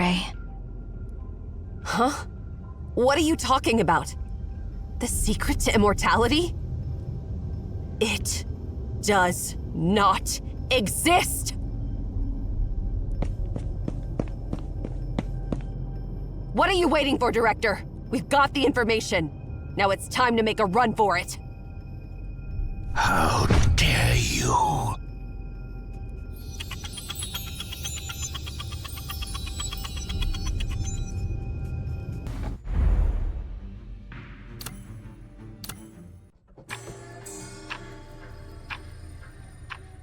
Don't you dare run away! How dare you deceive me! Your Majesty, please calm down. Your Majesty.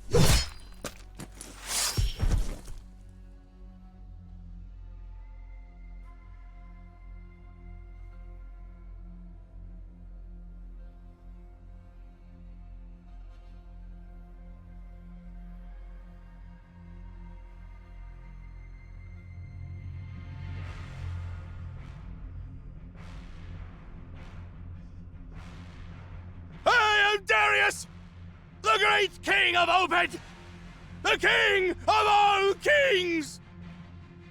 I shall bestow grace upon the faithful and punish the disloyal!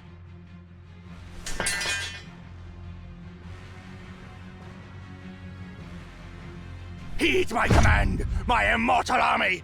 Hunt down those Amazons! From this place to the end of the world! From this moment until the end of their lives, or yours!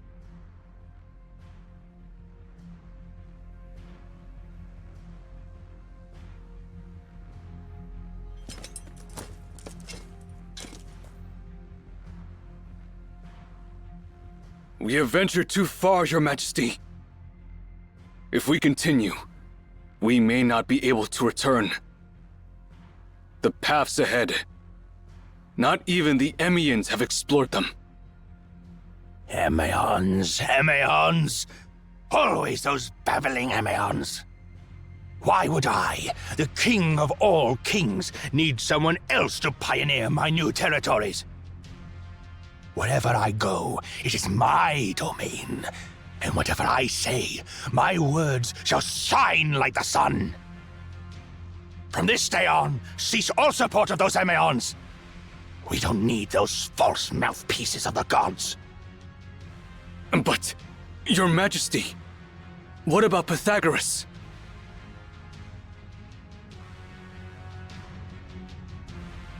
I won't repeat myself. Yes, Your Majesty.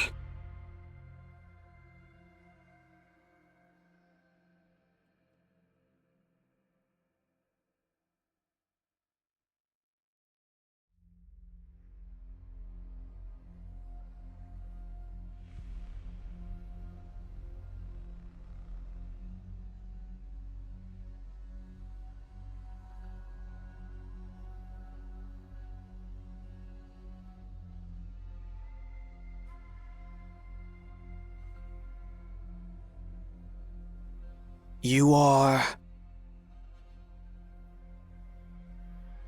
Wait! Please, spare us! I beg you!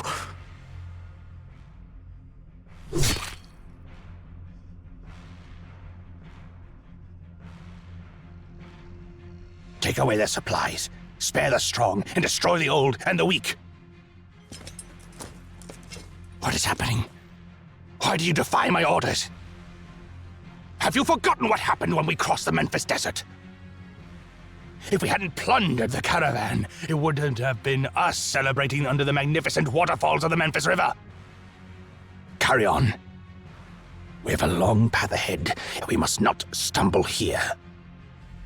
Yes, Your Majesty.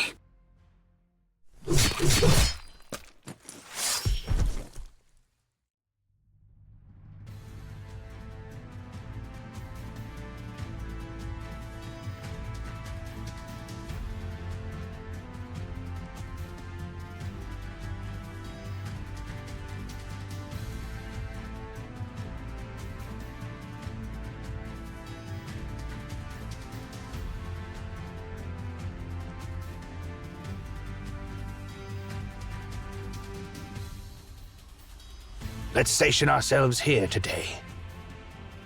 It looks like we're running low on food. Soldiers, kill my horse. What's the meaning of this? Why the hesitation? Have you forgotten what happened when we attacked Delphi the first time? And that time I slaughtered my horse so that we could cross frigid Mount Medicus? This is no different. Come. I shall share the horse's flesh with all of you once more.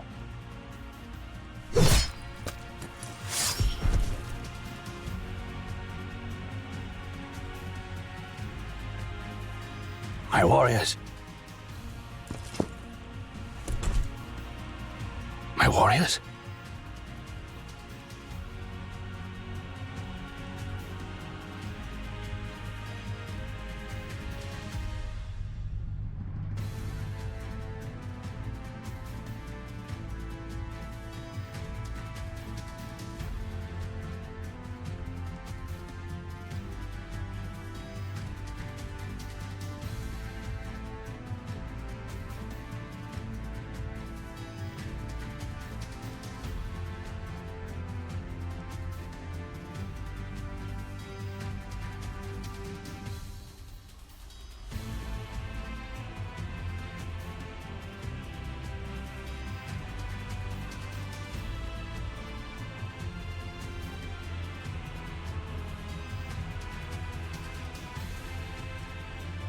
Halt here. We need a break once in a while. I grant you a brief reprieve. These books on the shelves are unlike any I've seen before.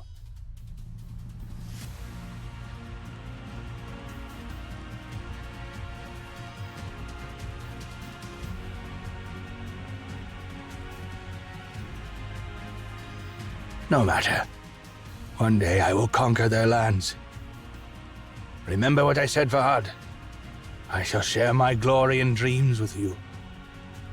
Armor me, Farhad, my most loyal friend. Let's embark on our odyssey. Our expedition must not stop here.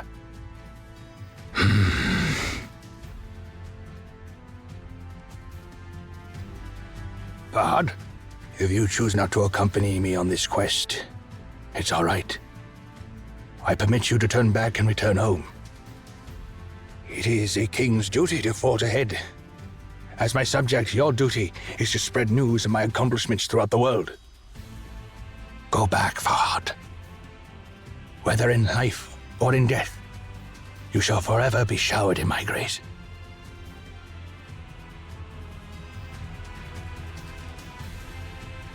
Farhad.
One day we'll leave our footprints across the entire expanse of the sky.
Probability fears time.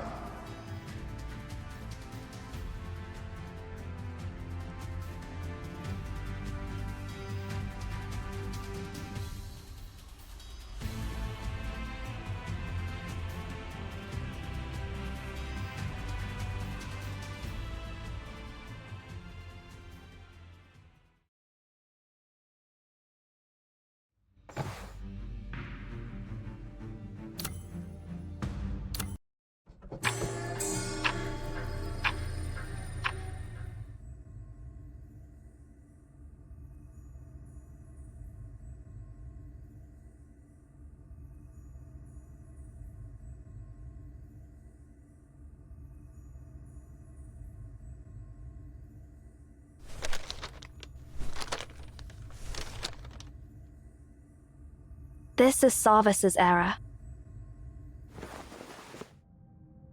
Something seems to be on your mind. That "I've really got something to say" look on your face is pretty rare.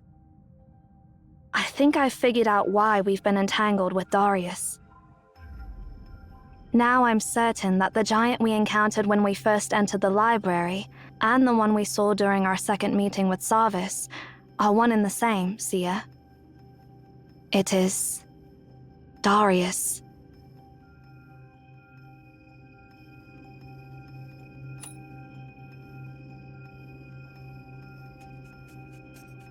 This library is alive and has its own wisdom. That's what Elish, the first director of the library, once said. Therefore, visitors should stay quiet, humble, and cautious within the library.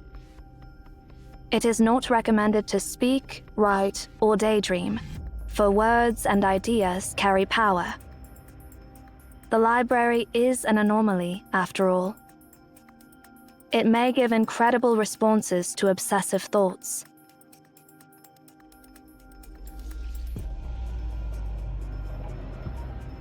Don't you dare run away!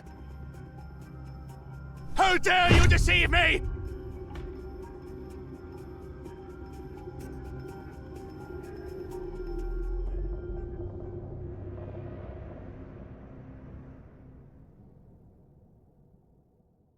We deceived a man of extraordinary strength, of willpower.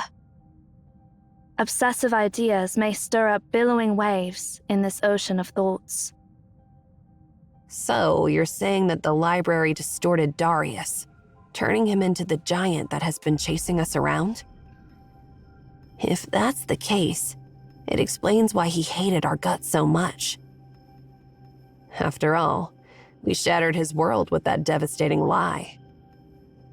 Hold on a sec.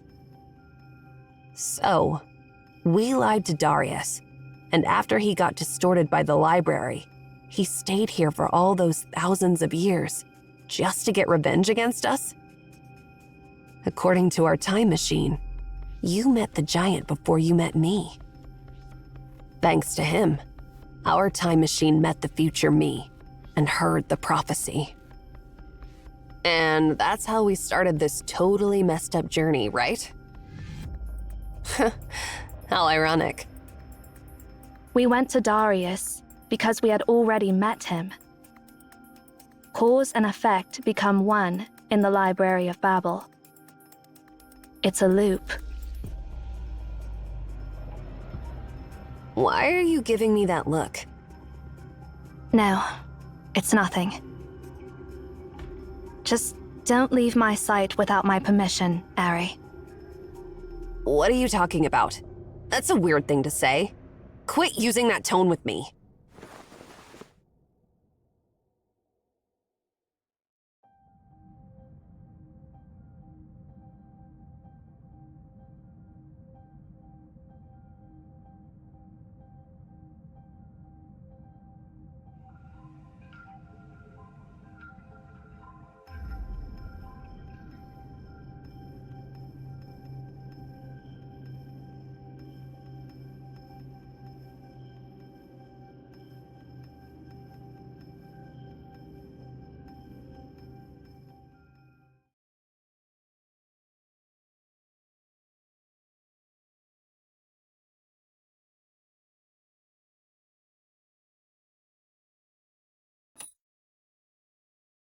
Shut up. Hey, what's with that look on your face? Stop it. It's making me sick. I'm not going to follow this so-called prophecy. But with the current situation, we have to continue this loop. Remember, the fate of 2 eras rests on our shoulders. Next, if our time machine gets things right, we should be at a point between our 2 encounters with Sarvis. We must inform him about the divine words at this point. Since someone in this era activated a 10, the divine words must exist in this era. If he can find the person who activated a 10, he'll naturally get the command to stop it. If everything goes smoothly, we'll put a stop to a 10. No, the Star of Ephrathah, before it burns everything in this era to ashes.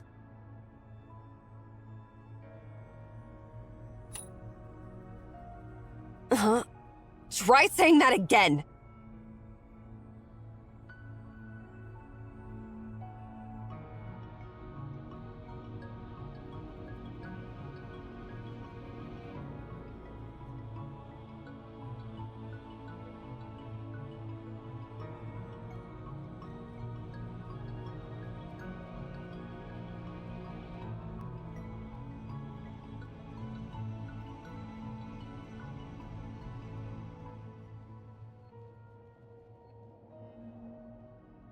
Someone's coming.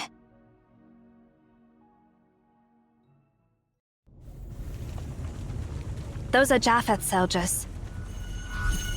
Looks like they're in a tough spot, too.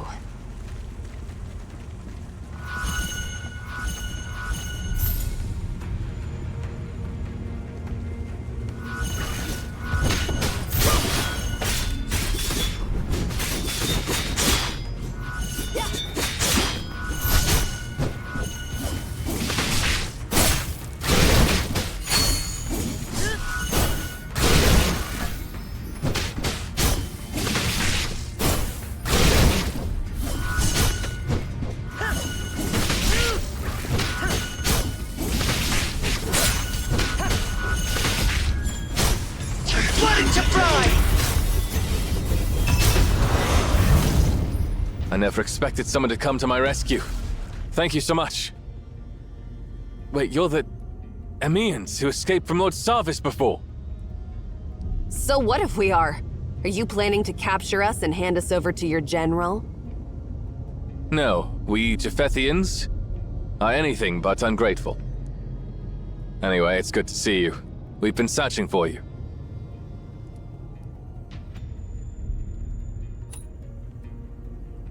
That's not the case, Emean.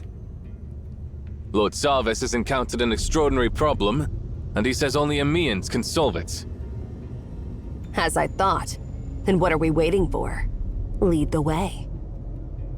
I'm sorry, but when we enter this infinite library again, we got separated from our general.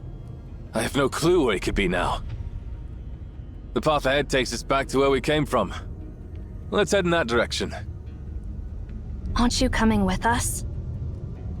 As you can see, my squad has been decimated. With all the dangers lurking here, we shouldn't burden you with protecting us. Please, hurry to the General as soon as possible. Let's go.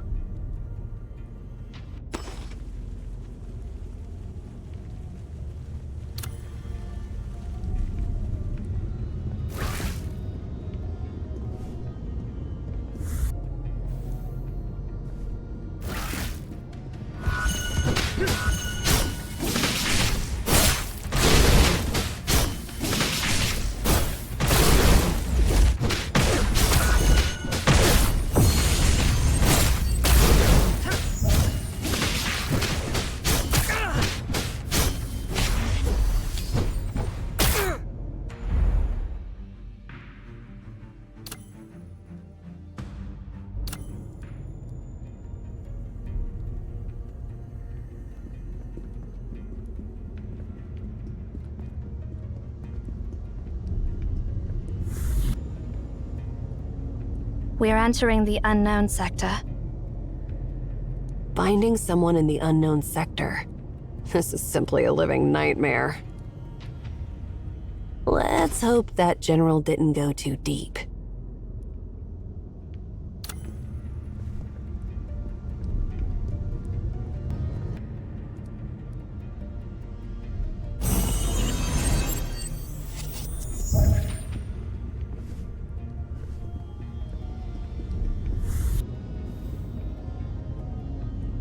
That is the wrong way.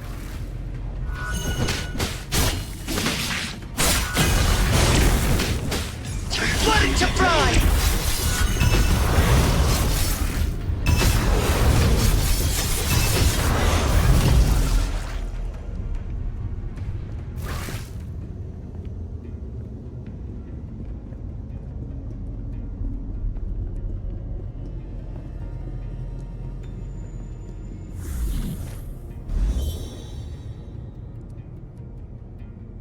The unknown sector has changed, so the rules we know might not apply anymore.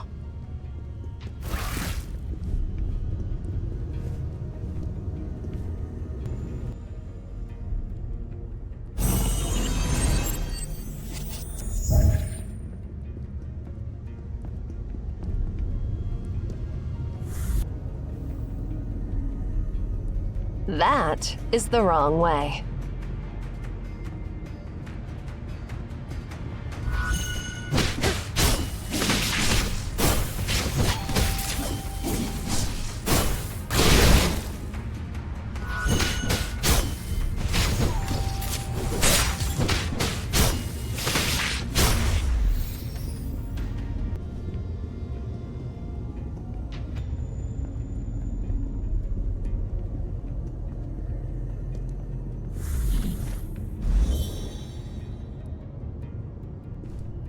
This hellhole is truly unpredictable. We need to figure out new rules before finding a way out.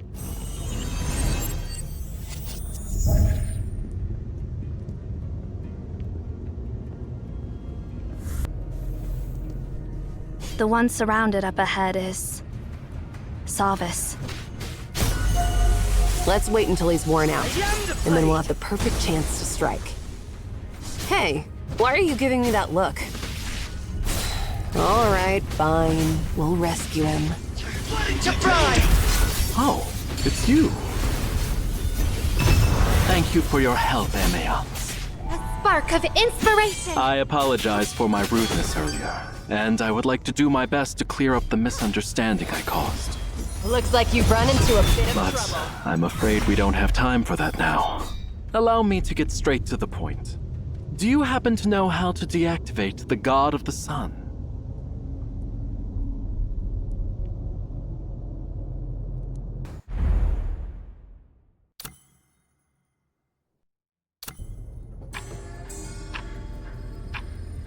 Did someone activate that sphere? I'm afraid so. According to our plan, we delivered it to the Philistine Sea to get it loaded on a ship and then transfer it to Javriel. However, it passed through one of our vassal states on its way back. To my astonishment, the ruler there, Herod, had the audacity to lay his finger on it. It was only afterward that we learned that quite a few servants in Herod's kingdom had been exiled from Memphis, and some of them had even served as priests in Memphis. They knew a number of secrets that had been passed down from generation to generation by word of mouth. Not even Lord Thurinus or Emperor Darius had learned about them when they conquered Memphis. Those Memphians stirred up Herod's greed, making him believe that he could awaken the god of the sun like the ancient pharaoh Akhenaten did, and thus be elevated to the status of a god. How ridiculous. Yeah, it's ridiculous. Truth is, the Memphian slaves hate him for his brutality and wanted to use this chance to take revenge. They didn't think about the catastrophic consequences it would bring. Unfortunately, Herod killed all those slaves once he obtained the divine words, so nobody else could ascend to the divine throne like him. By the time we arrived, the copper sphere was already levitating and burning over Herod's capital city, Ephrathah. We apprehended Herod before the city was razed to the ground. However, he only knows how to activate the sphere, and he didn't ask for the command to deactivate it. Now, with the death of the last Memphian priests, the secrets are lost forever. If that copper sphere continues to burn, one day the Philistine Sea will dry up, and even Javriel, the eternal city, will end up in flames.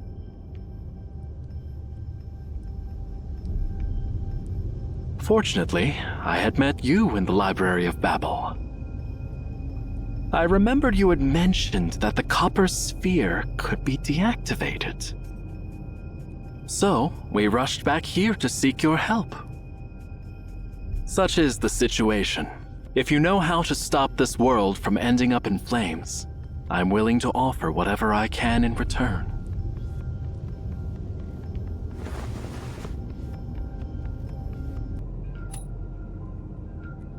Hey, hold on.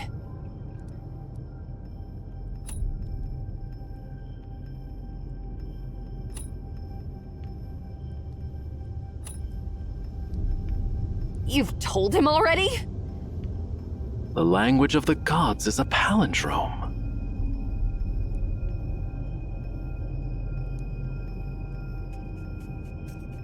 I understand. That'll do. Write the palindrome words in both directions, and the quill will go back to where it started. In other words, the command to activate the sphere is also the command to deactivate it. We just need to repeat the same word Herod used, and it will revert to its previous state. I can't believe this answer is so straightforward. I must return to Ephrathah immediately. But the thing is, we've lost a significant number of soldiers since entering the Library of Babel. I'm sorry, Hemeon, but I need your assistance once again. Could you escort me out of here?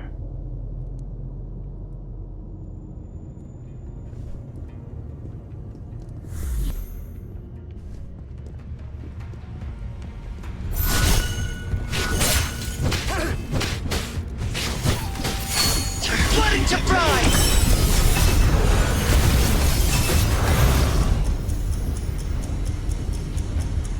Our strength isn't enough to break through this gate. This gate is heavy. Please stand back.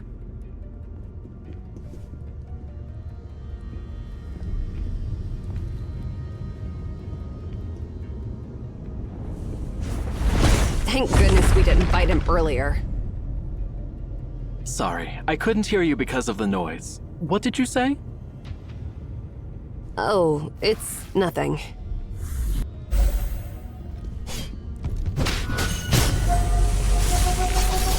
I am the plague!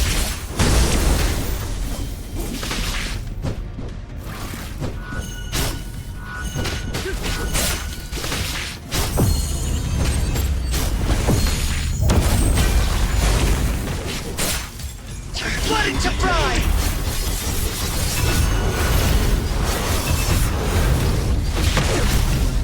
I think I've been here before. The path on the right leads back to where I came from.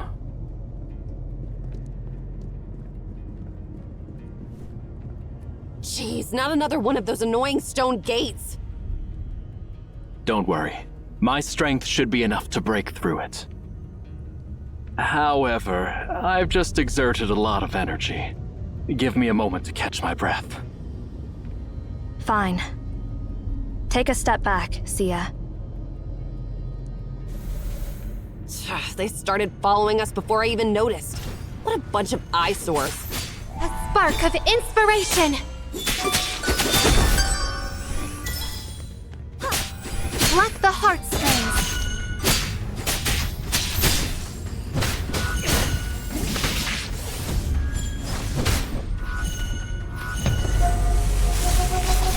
I am the plague! Blood melting gold!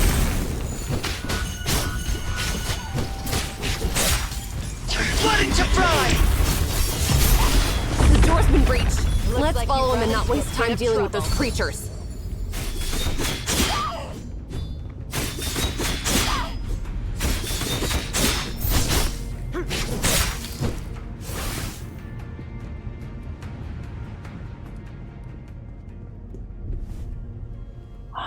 Finally, ahead is the sector I entered from.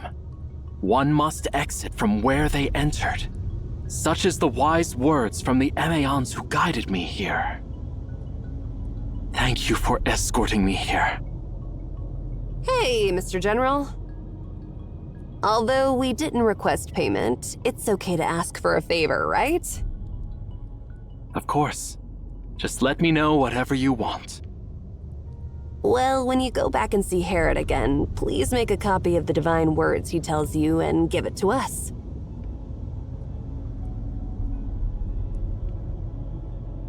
Sure thing. That's a simple task. Once I resolve the troubles in Ephrathah, I'll come back and deliver the letter for you. Thank you for your generosity. I'll never forget it. Please rest assured, Your Highness.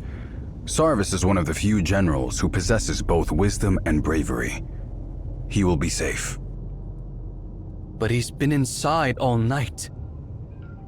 I know it's prudent for us to stay out here, but you've witnessed the enigmatic library yourself, as well as its labyrinth plucked from myths.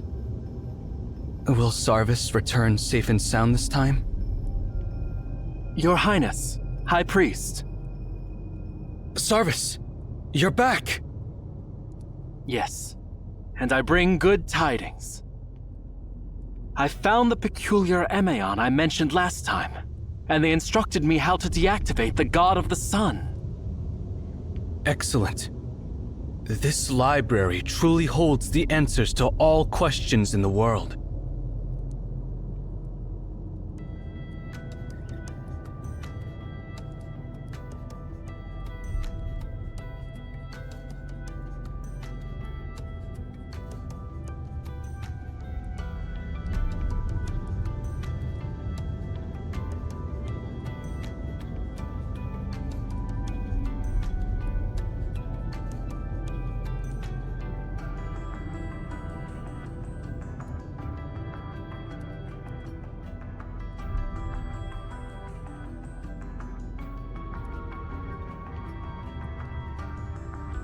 High Priest Marari, do you still have a copy of the treaty with the Arsacid Empire?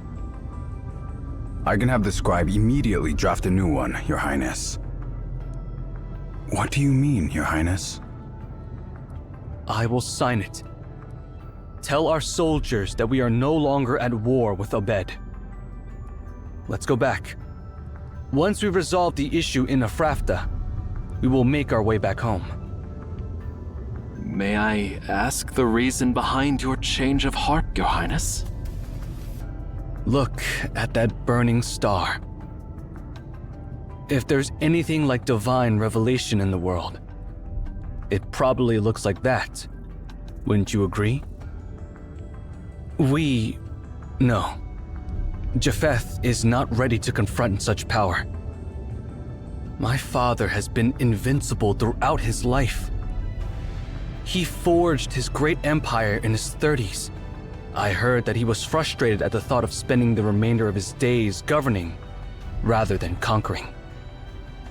However, I think governing is far more challenging than conquering. I'm always worried that if Japheth's armies keep crossing new frontiers, sooner or later, they'll meet an impenetrable presence. Father has never tasted defeat, and neither has Japheth. Father is aged, and Japheth has long grown accustomed to the countless triumphs he has achieved.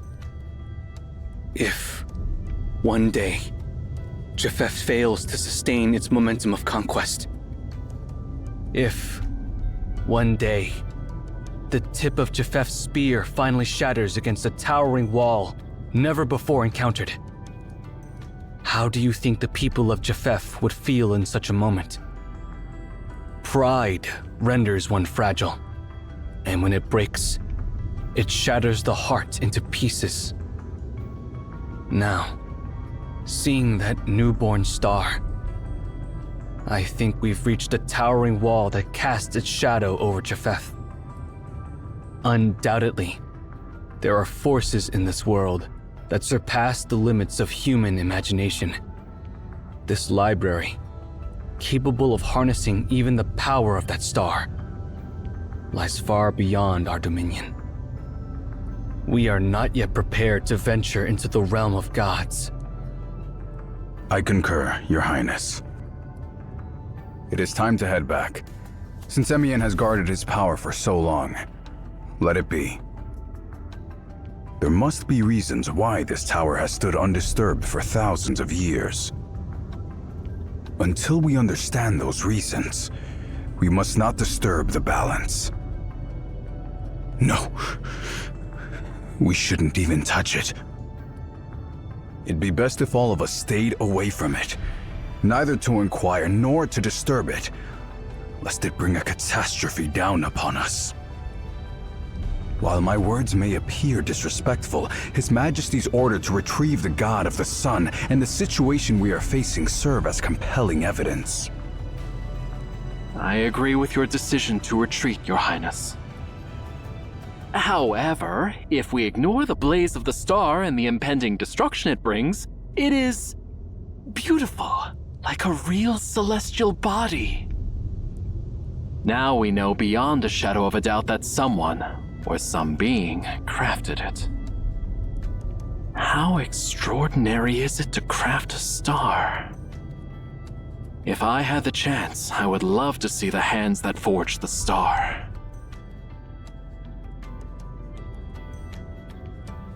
Even if I am unable to witness it, I hope that my descendants will be blessed with this fortune. Time to go. We have no time for sentimentality. Leave the recording of history to poets and scholars. As for us, let us restore the sky with its true sun.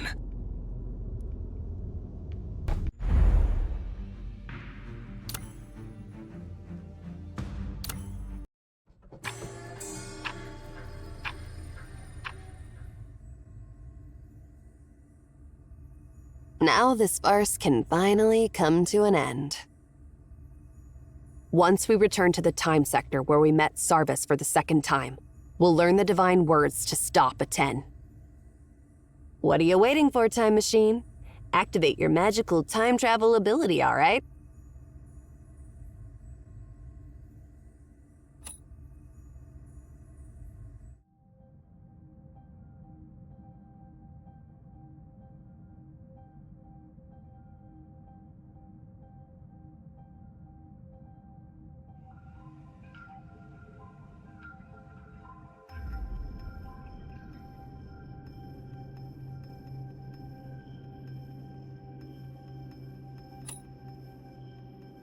There's no point in thinking about that now.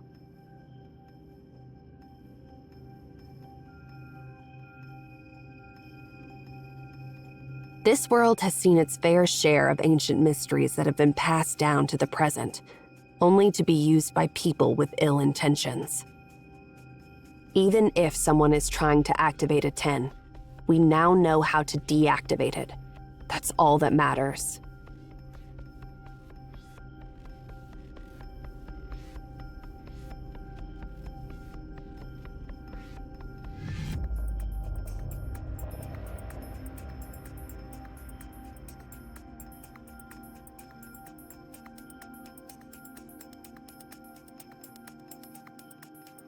Besides us, the only ones who know the secrets of anomalies and might intend to use them are Nemesis. Ere, you said you ran into them during your retrieval of Arten, right? Exactly. That's why I was wary of Seer.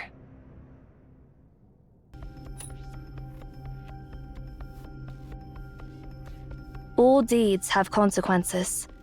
All debts must be paid.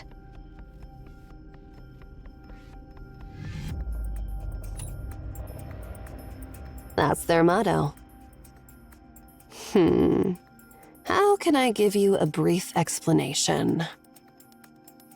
To put it simply, here's the perfect example. Do you think something like a 10 should be known to the world? These artifacts possess the power of easily obliterating an entire civilization. You've witnessed the destruction of Akedaton and the war between Japheth and Obed. It merely revealed a fraction of its existence, and that was enough to change the course of the world. Countless people were frantically seeking it, whether it was for immortality, overthrowing another dynasty, or simply catching a glimpse of its eternal glory. Even in this era, where human intelligence supposedly reigns supreme, we no longer worship the god of the sun. Do you think a nuclear fusion reactor should be revealed to the people of this era? Will it bring about an energy revolution, or just another war? Humans of every era believe their intelligence to be superior, yet they fall prey to the same mistakes time and time again. The power of the unknown is a sweet poison. Now you're well aware of that, right?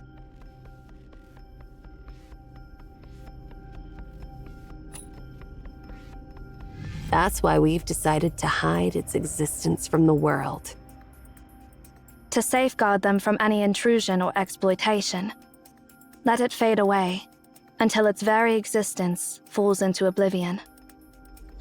That's the philosophy of us Emaon and the philosophy of CAVE.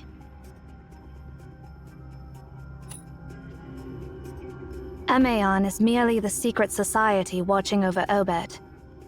There are other organizations that share our ideals. For example, Florentine in Japheth, Weisha in Xi'an, and Delphic Oracle in Delphi. Well, we don't have time to delve into all this now.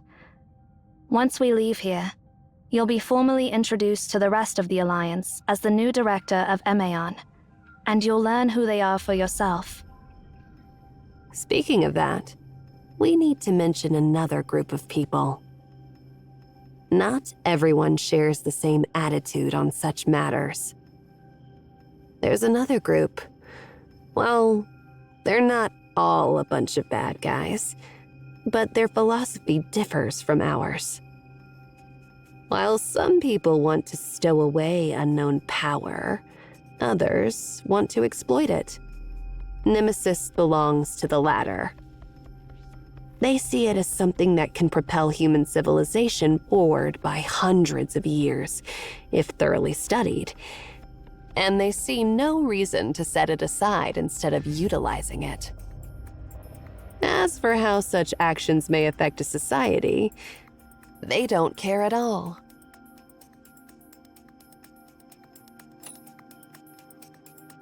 You're really picking up information faster now. With the Library of Babel open, we Emaon have no means of stopping outsiders from invading the tower. However, if they were really to do that, they would just end up lost in an infinite ocean of information.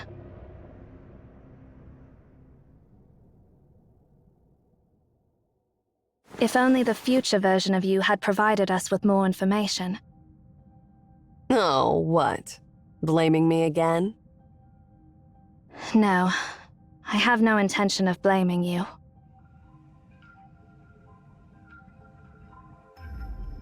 You're smarter and more cautious than anyone else.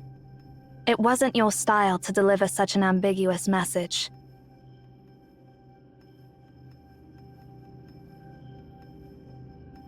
You're giving me too much credit.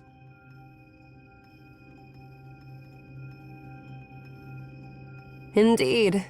The journey with you is full of surprises at every turn.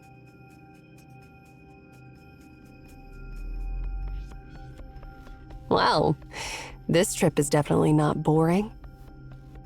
Quit lazing around. Let's get moving.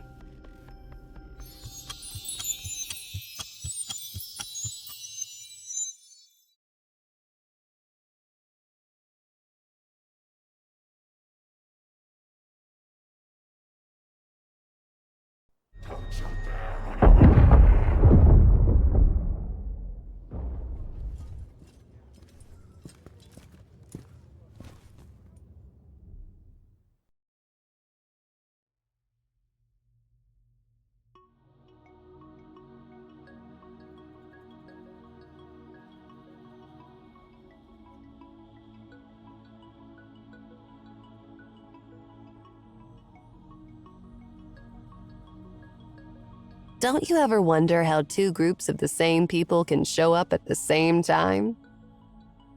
I've witnessed too many miracles here, and I realize what's happening here is beyond my comprehension. Nonetheless, it's a pleasure to see you again. I'm certain you're the Emaons who once helped us.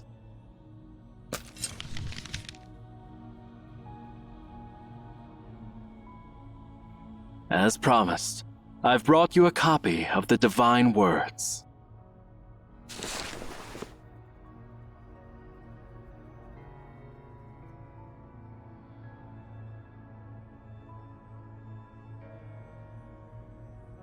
Please allow me to express my gratitude once again for your generosity back then.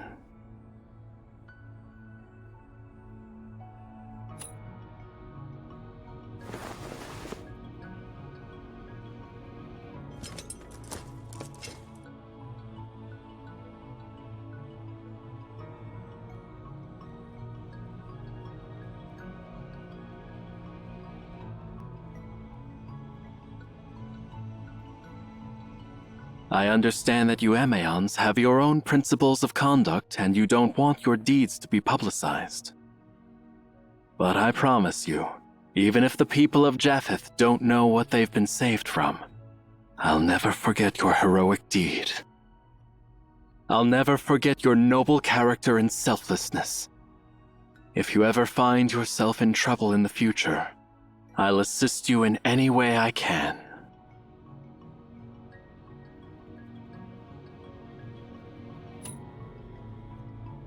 I, Sarvis, swear by my domain, Bellefontaine, the City of Blossoms. I, my family, and my descendants, we will always remember this oath.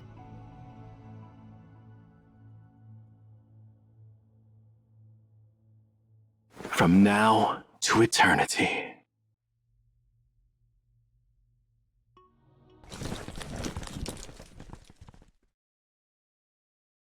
He's a pretty honorable man.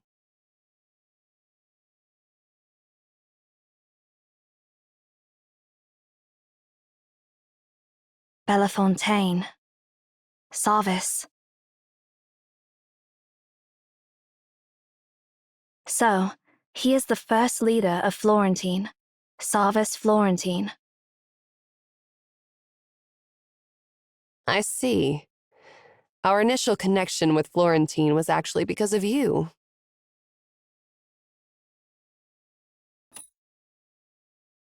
Sometimes I wonder where you've been all these years. You don't even know about the Florentine Bank, which basically controls half of the continent's economy? Now's not the perfect time to explain everything about Florentine. Harry, show me the parchment that Sarvis just gave you. What's the rush? Worried about losing it? I've already written it down anyway.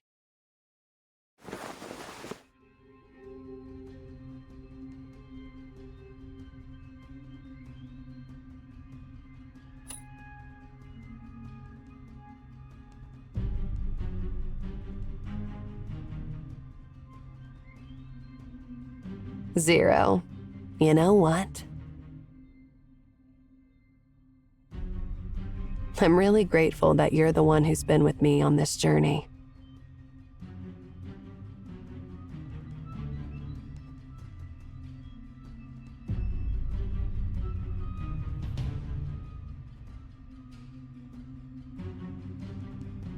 And you too, the candid seer, sometimes to the point of being foolish.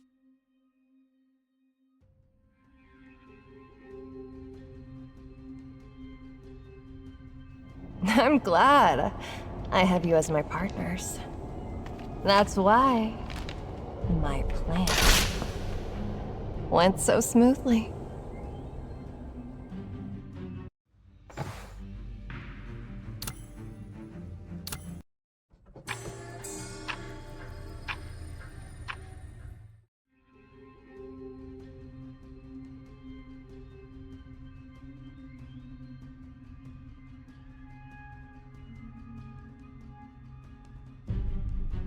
There were moments when I thought you might figure it out, but no.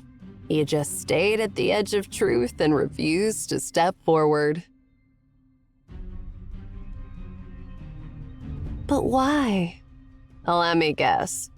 Because you don't understand my motives, so you chose to turn a blind eye. How arrogant. Oh, Zero. Empty of everything. Void of emotions. Yet, in the end, you earned everything.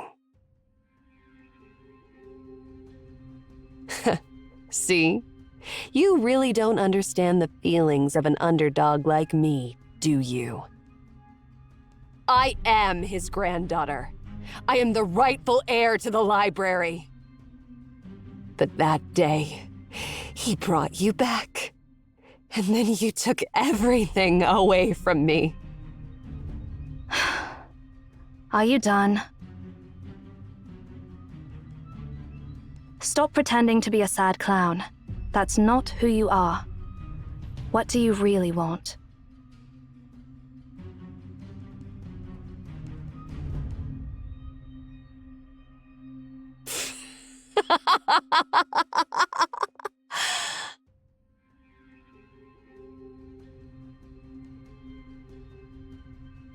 So that's not the answer you expected. I thought the motive of an underdog and her resentment would be perfect. Your taste is really going downhill. I see. That explanation wasn't enough for you. So, how about this?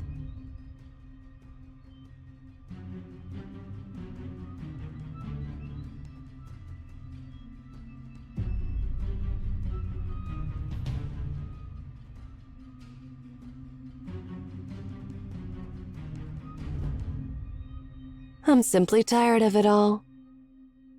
Maon, CAVE, and this never-ending library.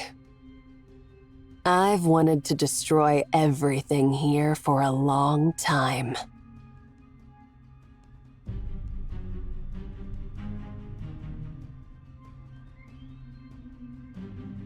That's why I joined Nemesis. Yeah, you heard it right. I'm a spy for Nemesis.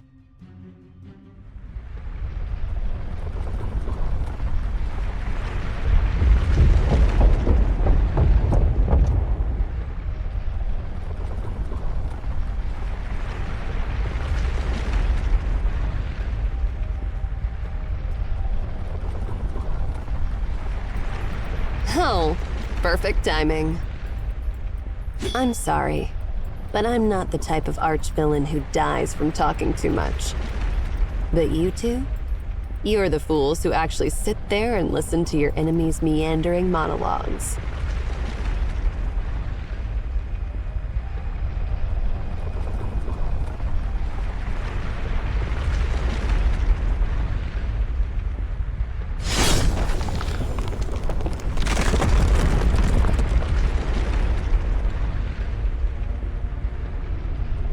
Zero. You've become dull. Next time, when you feel something is off, just slit your opponent's throat instead of waiting around.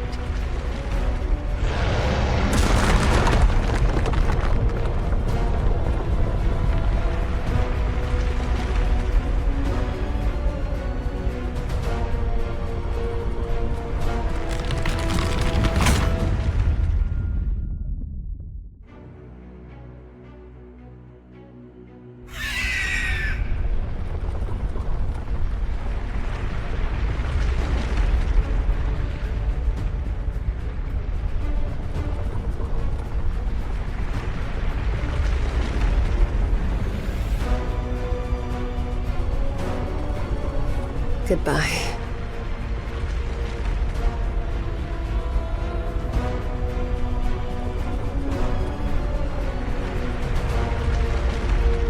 No. Farewell. Forever.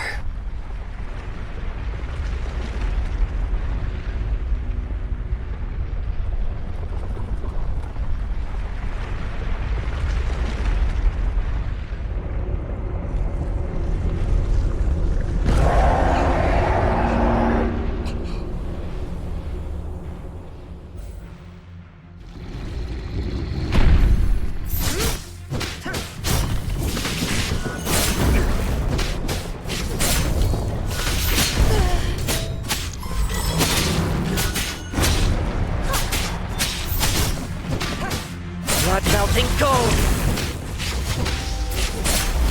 Trivial skill! Blood into brine!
Fluttering wings.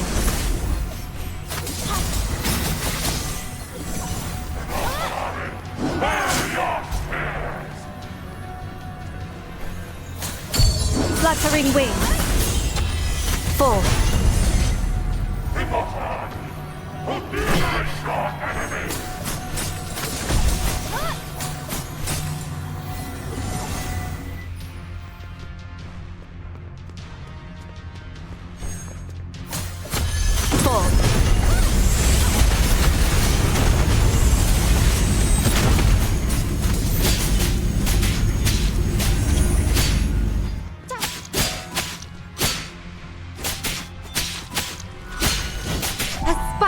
inspiration!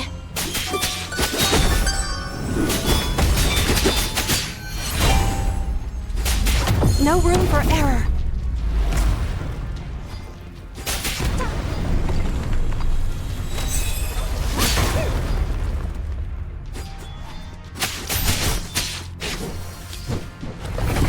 Trivial skill! Complete insight.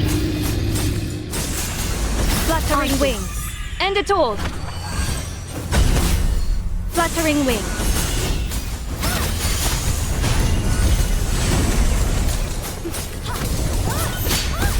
Critical accident. Pluck the heartstrings. Calculation. Error. Get away from me now! Quickly! I am the blade!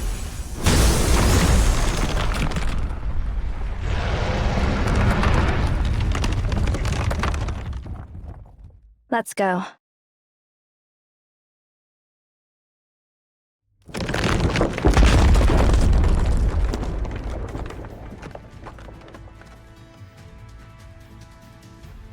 Don't you dare run away. Face me.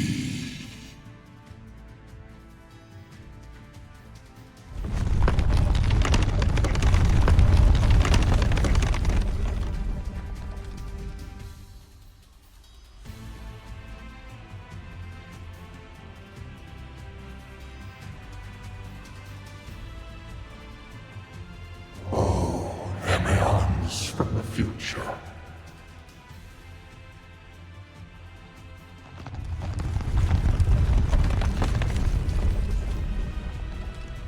If you truly are from 2,500 years from now,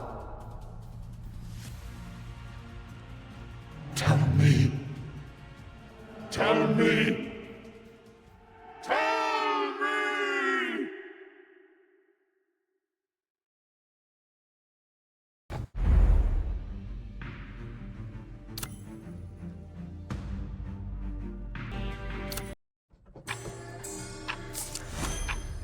Tell me, Emion, is everything you just said true?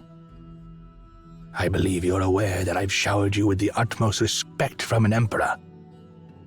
I believe you're also aware that the nonsense you just said is enough for me to order your tongue removed.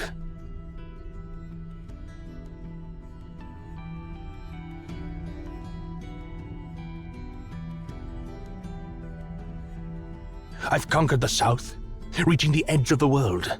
A great achievement that should be engraved in your libraries. Yet you told me I'm far from seeing the entirety of the world. Indeed, Your Majesty. You will certainly go down in history as a great emperor, Your Majesty. But with all due respect, this world has no edges, and you are far from owning it. You may perceive the world as a series of clay slabs, stretching from one end to the other, with mountains and seas interspersed in between. However, the world is a sphere, where the beginning meets the end. When one reaches the supposed edge of the world, they find themselves back where they started.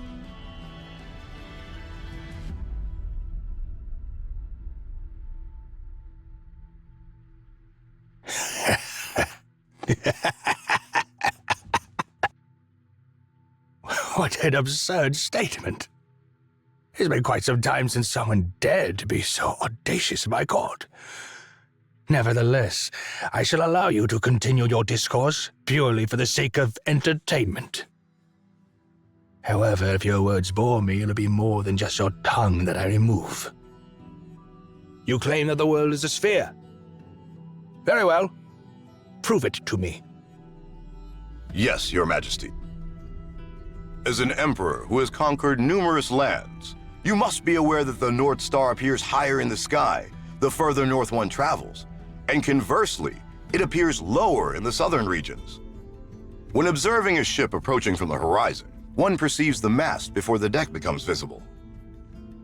The world is indeed a sphere, and the curvature of the land and the sea occurs beyond the range of our vision. It is due to the vastness of the world that, while standing upon it, we mistake it for being flat. To humans, Obed may appear immense, but to the entire world, Obed is merely a small portion of the spherical whole. Just as ants may consider mounds as mountains and ponds as oceans, when they climb a tree, they perceive it as occupying a vast territory. I intend no disrespect, but when your army arrived at the Great Desert and believed they had conquered the entire southern realm, they were akin to those ants.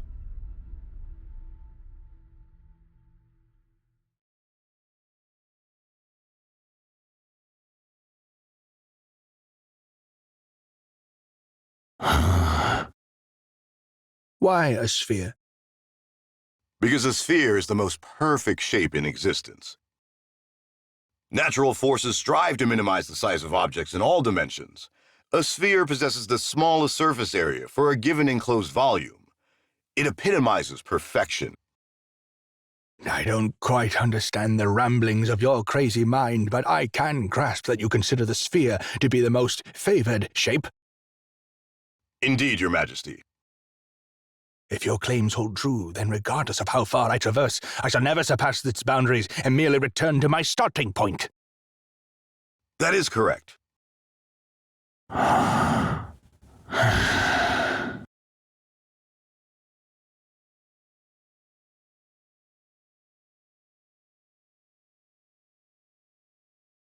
It is true, Your Majesty, that the concept of an end does not truly exist upon this sphere, where you currently stand.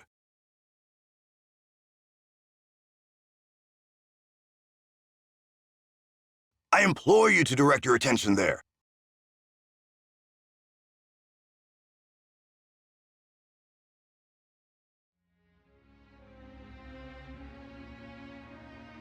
The sky. Precisely, Your Majesty, the sky. Just as the earth beneath our feet is a sphere, so too are the moon and the sun, spheres of varying sizes.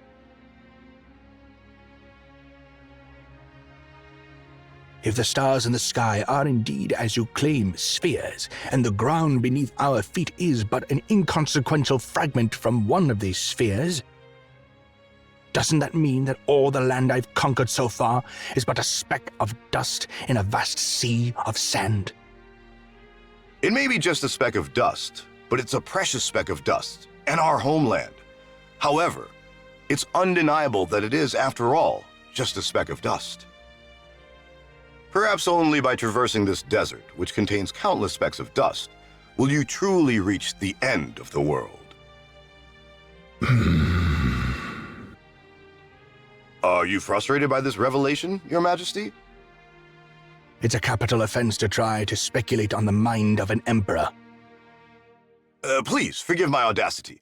All I meant to express is that I have found solace in this realization. Solace, you say? Yes, I felt a sense of solace knowing that our thoughts, struggles, and everything we hold dear are insignificant compared to the world itself. Every day in this land, people kill or are killed, pillaged or are pillaged, for land, food, faith, and dogma. Yet, when I gaze upon the starry sky, all of their deeds fade away. It reminds us that our thoughts and actions can be influenced by our self-centered perspectives. It highlights the limitations of our vision and the shallowness of our ideas.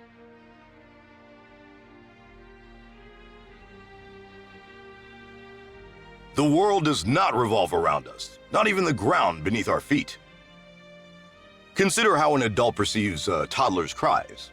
The toddler cries because they have never seen the real world and are ignorant of real problems.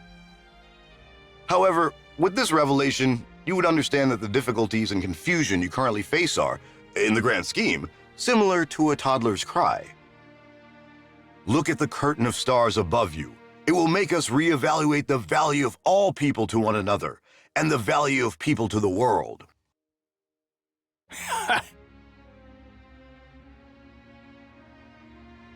Well, that was quite a speech.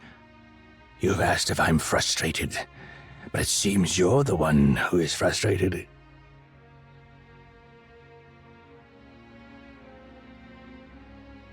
Indeed, Your Majesty. No matter how much I stretch, I can't reach the stars with my hands. Come to think of it, it's a good reason you'd give.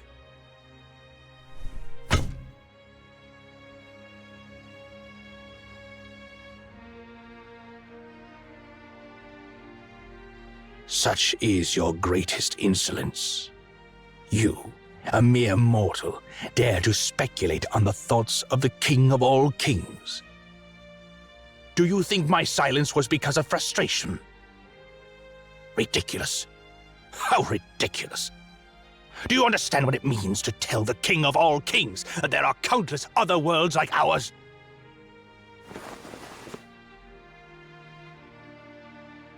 It means there are endless lands waiting to be conquered. Interesting. How interesting. If the barren desert in the south is the so-called end of the world, that would be truly disappointing. This world is so subtle and so vast, but as a scholar, all you do is revere it. This is where I'd say your mind is narrow. I'll conquer them. It's the highest form of homage I, as an emperor, can offer.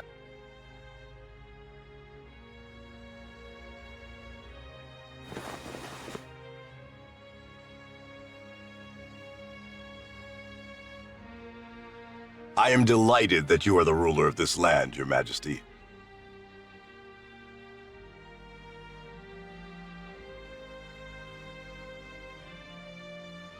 Emeon, I will be the one to conquer the distant stars.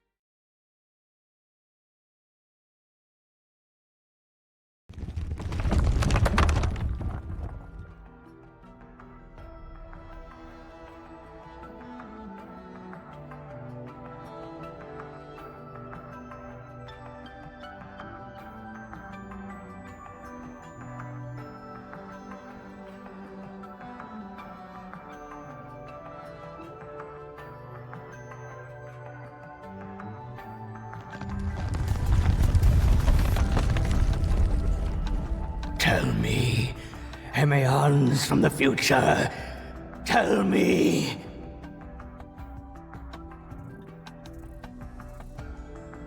Did I conquer the distant stars?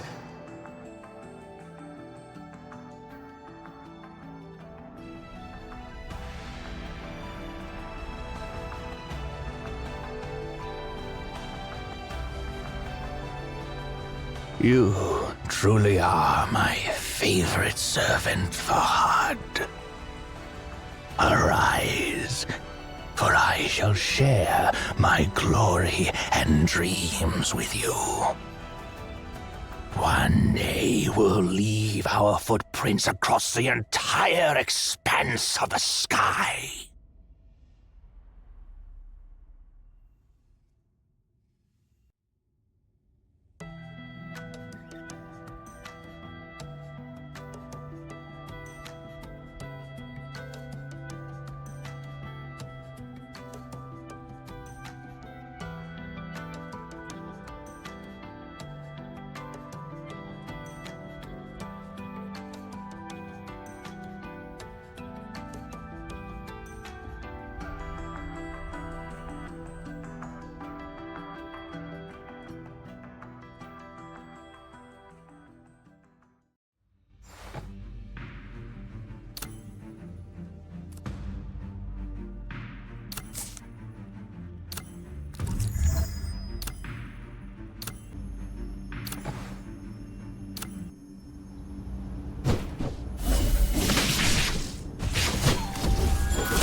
Heart.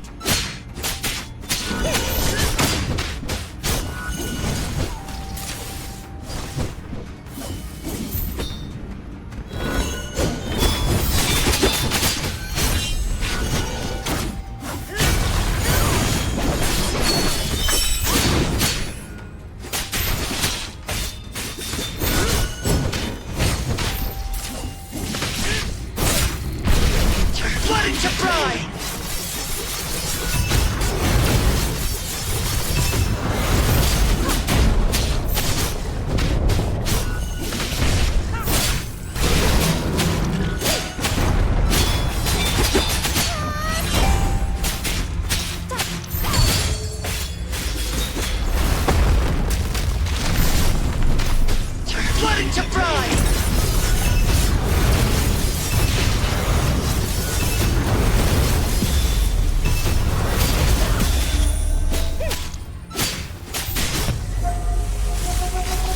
I am the blade!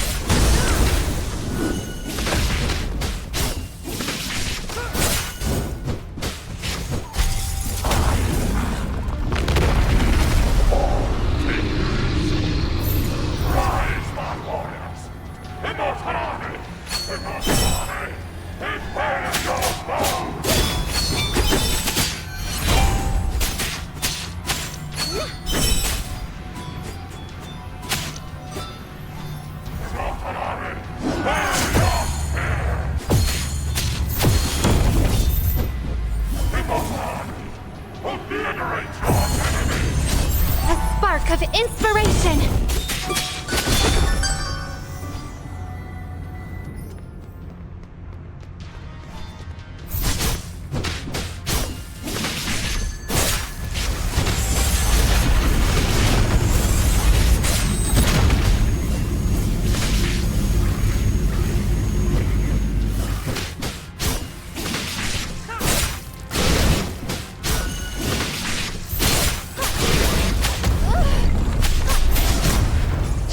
To fry!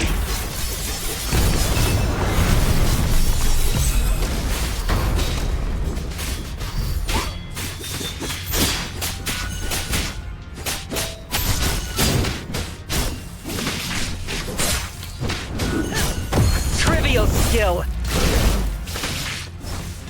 Flooding to fry!